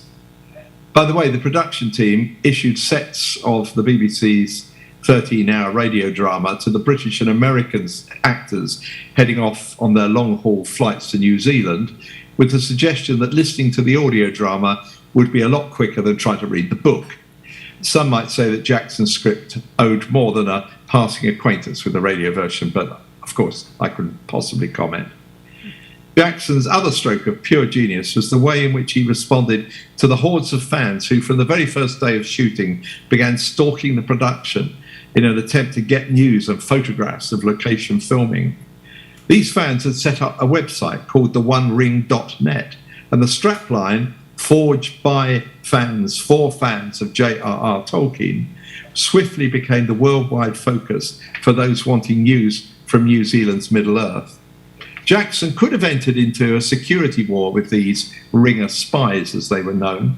Instead, he invited them in and made them a part of the team, with exclusive interviews and behind-the-scenes sneak peeks. It was a brilliant strategy. The fans were kept informed, teased and enthused, and with minimal effort provided the production with a constant source of free publicity. Across its 438 days of shooting, The Lord of the Rings remained constantly in the public's consciousness. It was the most talked about and reported on film project since Gone with the Wind. When The Lord of the Rings, The Fellowship of the Ring finally opened in time for Christmas 2001, the film had already secured both a guaranteed global audience and an eager customer base for what was a veritable tsunami of merchandise. Among those who set up their stall in the Jackson marketplace was me, as one of the chroniclers of the films, which venture took me to New Zealand's Middle-earth. And there I am in the Hobbit hole, and there are the past kings of Numenor and the White Tree in the prop store, by the way. To my genuine astonishment, I watched as these books about a film about a book topped the bestseller list for weeks on end, although I have to tell you that I'm so far down the Rings food chain that receipts were considerably less spectacular than you might have supposed or I might have hoped. The BBC eagerly cashed in rebroadcasting the 1981 version, repackaging the CDs in line with the trilogy, although, of course, that was very difficult to do because, as you're all aware, the Two Towers contains material which actually falls, in terms of chronology, within the period of the Return of the King. Against the stunning backdrop provided by New Zealand's magnificent scenery, Peter Jackson's films brought Tolkien's book to existing fans in a new form and gave them a more than passable version of the book to those who had never read it, and those who were perfectly satisfied with the film who probably would never read it. Now, of course, Hobbiton, which was originally just a set, is now a permanent visitor attraction where people can actually go and visit the Hobbit holes. And the series reached ecstatic heights as we progressed through the Two Towers and the Return of the King, culminating with the premiere of that last film in New Zealand's capital, Wellington, amongst a scene of marching elves and waving hobbits and, as Peter Jackson points out in the photo on the right, the arrival of the Witch King of Angmar on his Nazgul steed atop the city's Embassy Theatre, one of the many great creations of Weta Workshop. The film trilogy was by now bringing millions of tourists to New Zealand, visiting locations and travelling on planes which boldly rebranded themselves as the airline to Middle-earth. New Zealand's postal service and mint celebrated the fact that their country had been transformed into the land of the rings with the issue of commemorative stamps and coins.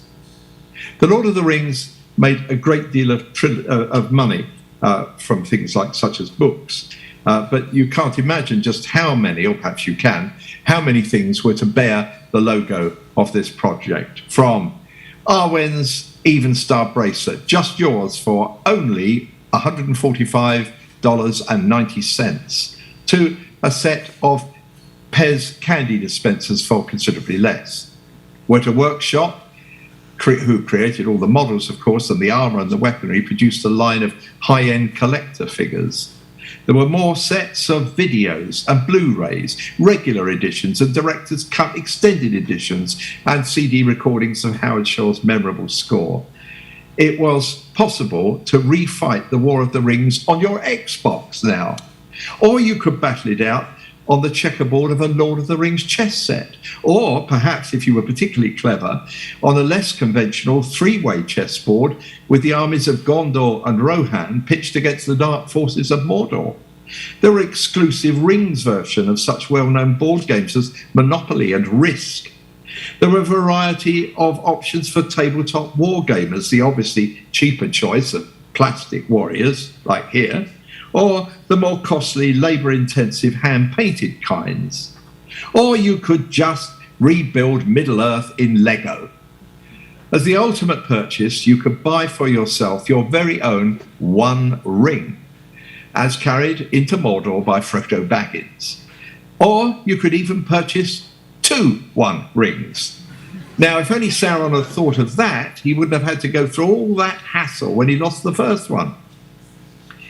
In 2004, Peter Jackson, by now monarch of Middle-earth, became king of the Oscars when the 76 Academy Awards gave The Lord of the Rings, The Return of the Kings, no fewer than 11 golden statues.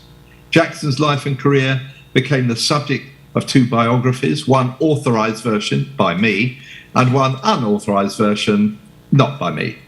The creative stimulus provided by the Jackson films inspired many fans to create their own stories and arts. Some even going as far as to make their own fan films. Look up The Hunt for Gollum in 2009 and The Horn of Gondor in 2020. Meanwhile, Peter Jackson was unexpectedly heading back to Middle-earth to film The Hobbit, a project that was originally to have been directed by the renegade fantasy filmmaker Guillermo del Toro. One Hobbit film became 2, and then, to nobody's surprise, morphed into a second trilogy. For all the talent and the money on screen, the series became a lumbering, overlong, over-elaborated behemoth of a project that overwhelmed the innocence of Tolkien's original story. Of course, there were more books, and yes, I was in there writing them, more CDs and DVDs, the latter now available on Blu-ray, of course, and even high def and 3D, and more soundtracks from Mr. Shaw.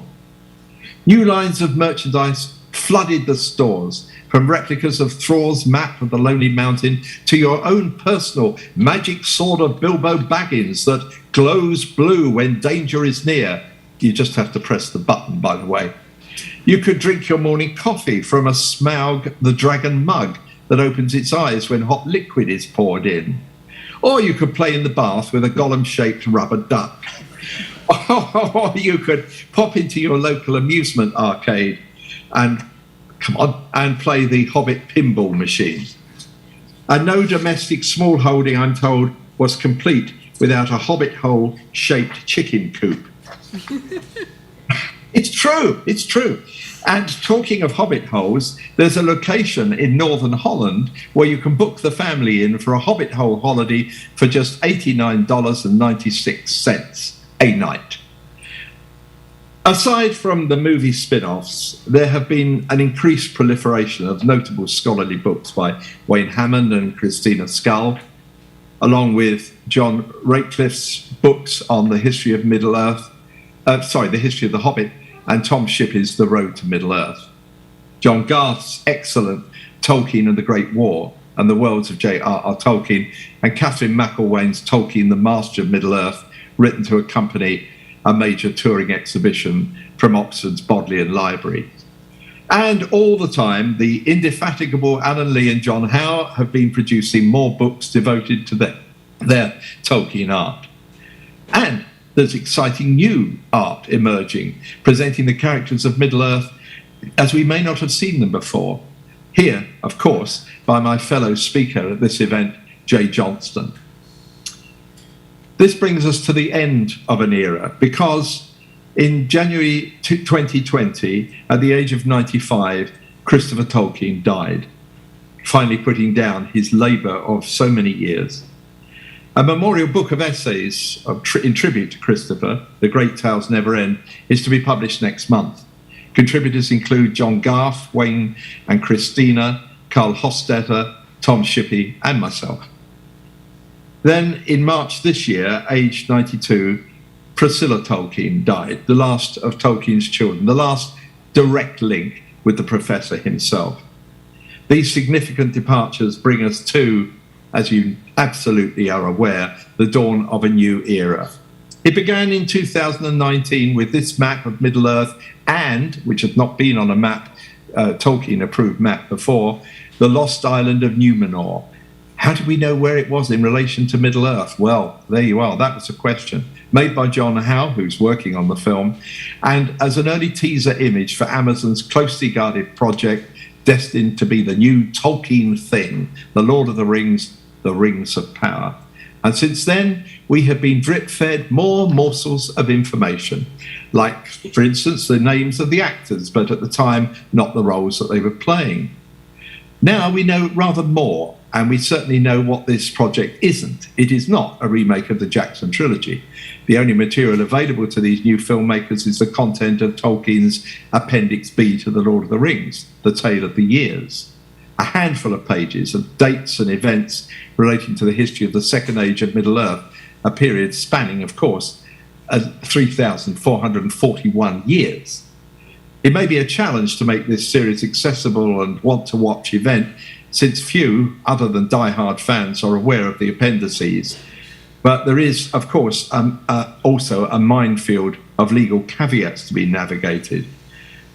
They can only deal with what is canonical. They cannot change any of the dates that are set by Tolkien in his chronology there, and everything has to remain, in quotes, Tolkienian. Next, they showed us this place.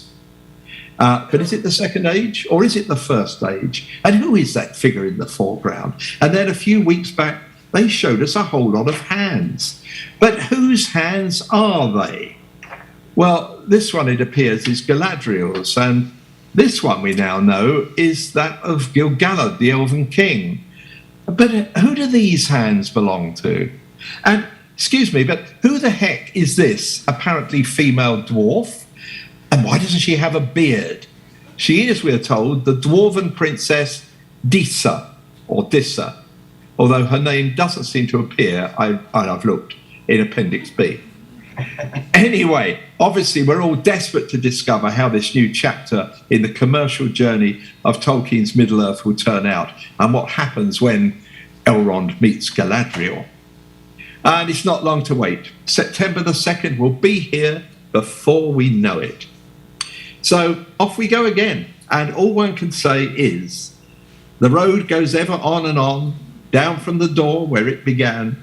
Now far ahead the road has gone, and I must follow, as you must, if we can, pursuing it with eager feet until it joins some larger way, where many paths and errands meet, and whither then?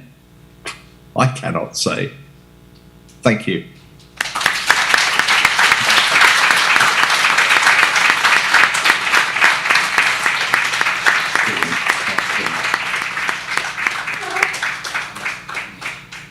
Thank you, dear Brian. It's been wonderful, and we really, really wish you were here with us. We hope next time we can make it. That would be great. But you did realise I'm actually still stuck in Bag End, as you can see from behind me. So it's a bit far away. Yes, we It understand is that. a long yes. Do we have any questions for Brian? I'm showing the screen. Anybody?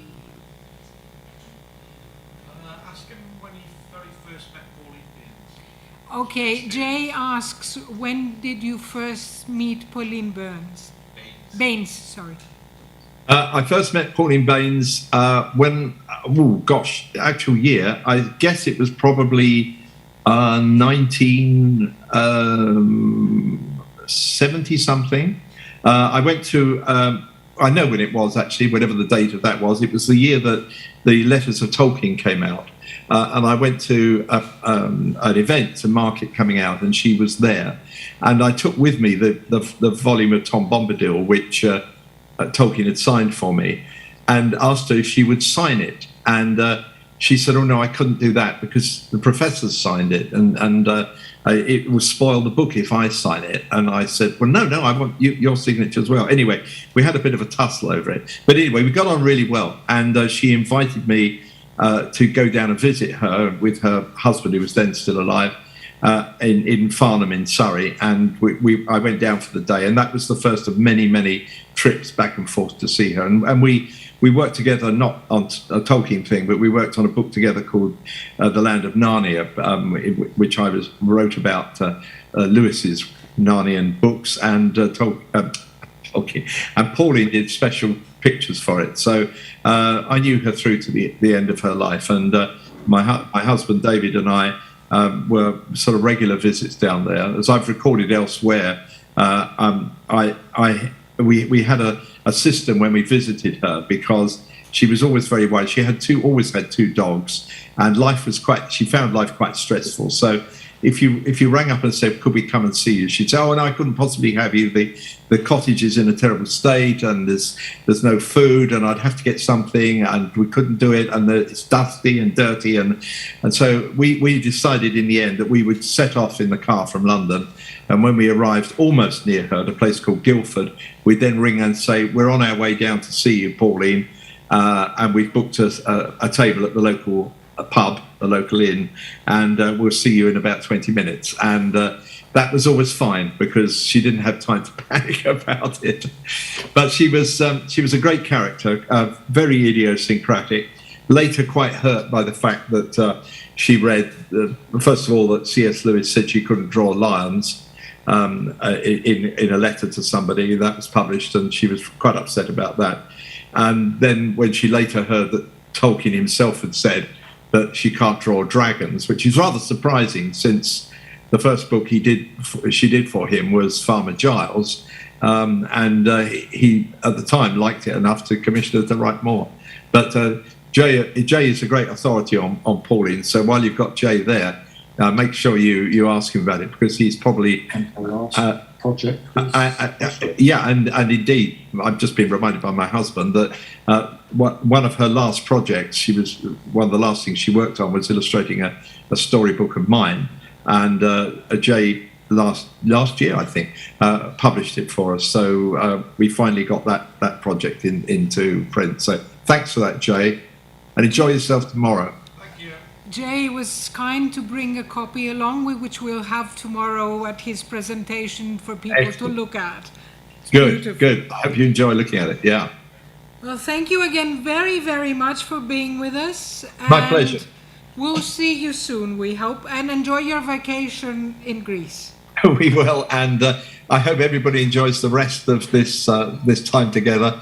And I've now found the link that I said to you I couldn't find. I've now found it. So I should be popping in and watching as things go on. So good luck with your talk tomorrow as well. listen now. We'll have some very nice music. Excellent. Okay, thank you so much. Have a nice evening. Bye-bye. Thank you. Bye-bye. Bye.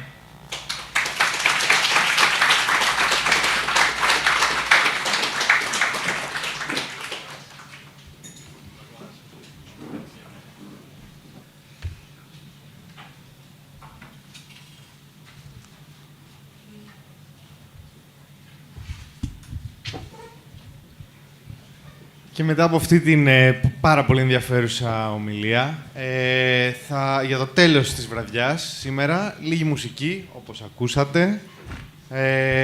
Θα ακούσουμε κάποια έργα του Howard Shore και άλλα σε διασκευές του δικού μας Gandalf, του Στέφανου, στο πιάνο. Ο Στέφανος παίζει πιάνο από το 2010, έχει παρακολουθήσει πάρα πολλά μαθήματα, σεμινάρια από γνωστούς και από διάσημους μουσικούς, μεταξύ των οποίων ο Αλέν Λεφεύρ. Είναι επίσης χοροδός και έχει τραγουδήσει στη συναυλία το Action ST με τον Αλκίνο Ιωαννίδη, σε διεύθυνση του Γιώργου Πέτρου, ενώ από πέρσι πραγματοποιεί και ραδιοφωνική εκπομπή για τους συνθέτες της Ανατολής στο Greek Otaku Radio. Μαζί του η σοπράνο Κλεοπάτρα Ελευθεριάδου,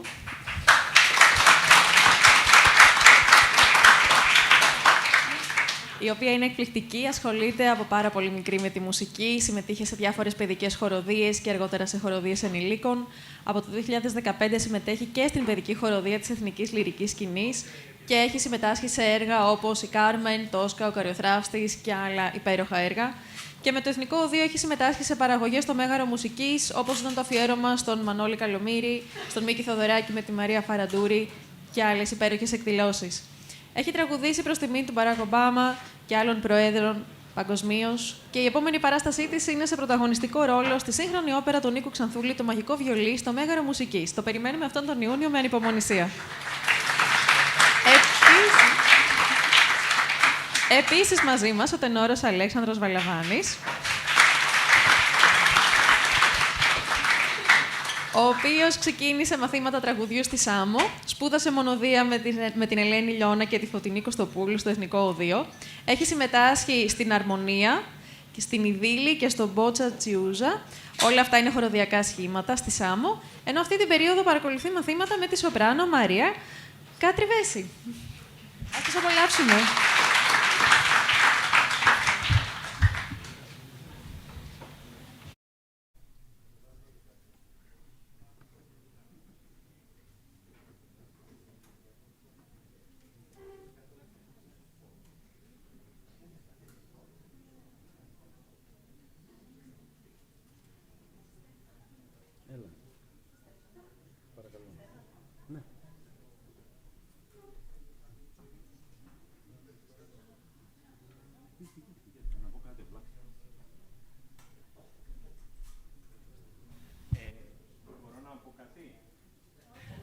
Συγγνώμη. Το πρώτο κομμάτι που θα ακούσουμε είναι από το Tolkien Ensemble. Είναι το Song of Nimrodel. Είναι σε δικιά μου διασκευή, οπότε αν δεν καταλάβετε περίπου τη μελωδία, εντάξει, δεν δικαιολογήστε. Και μετά θα παίξω εγώ κάποια πιανιστικά έργα, πάλι από τον Άρχοντα είναι, από του Howard Shore δηλαδή, και θα κλείσουμε με δύο έργα, τα οποία θα τα καταλάβετε κιόλας, είναι από τα πιο γνωστά. Το ένα είναι Into the West και το In Dreams.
Ευχαριστούμε πολύ τους μουσικούς και με αυτό το εκπληκτικό μουσικό ολοκληρώνεται η σημερινή βραδιά.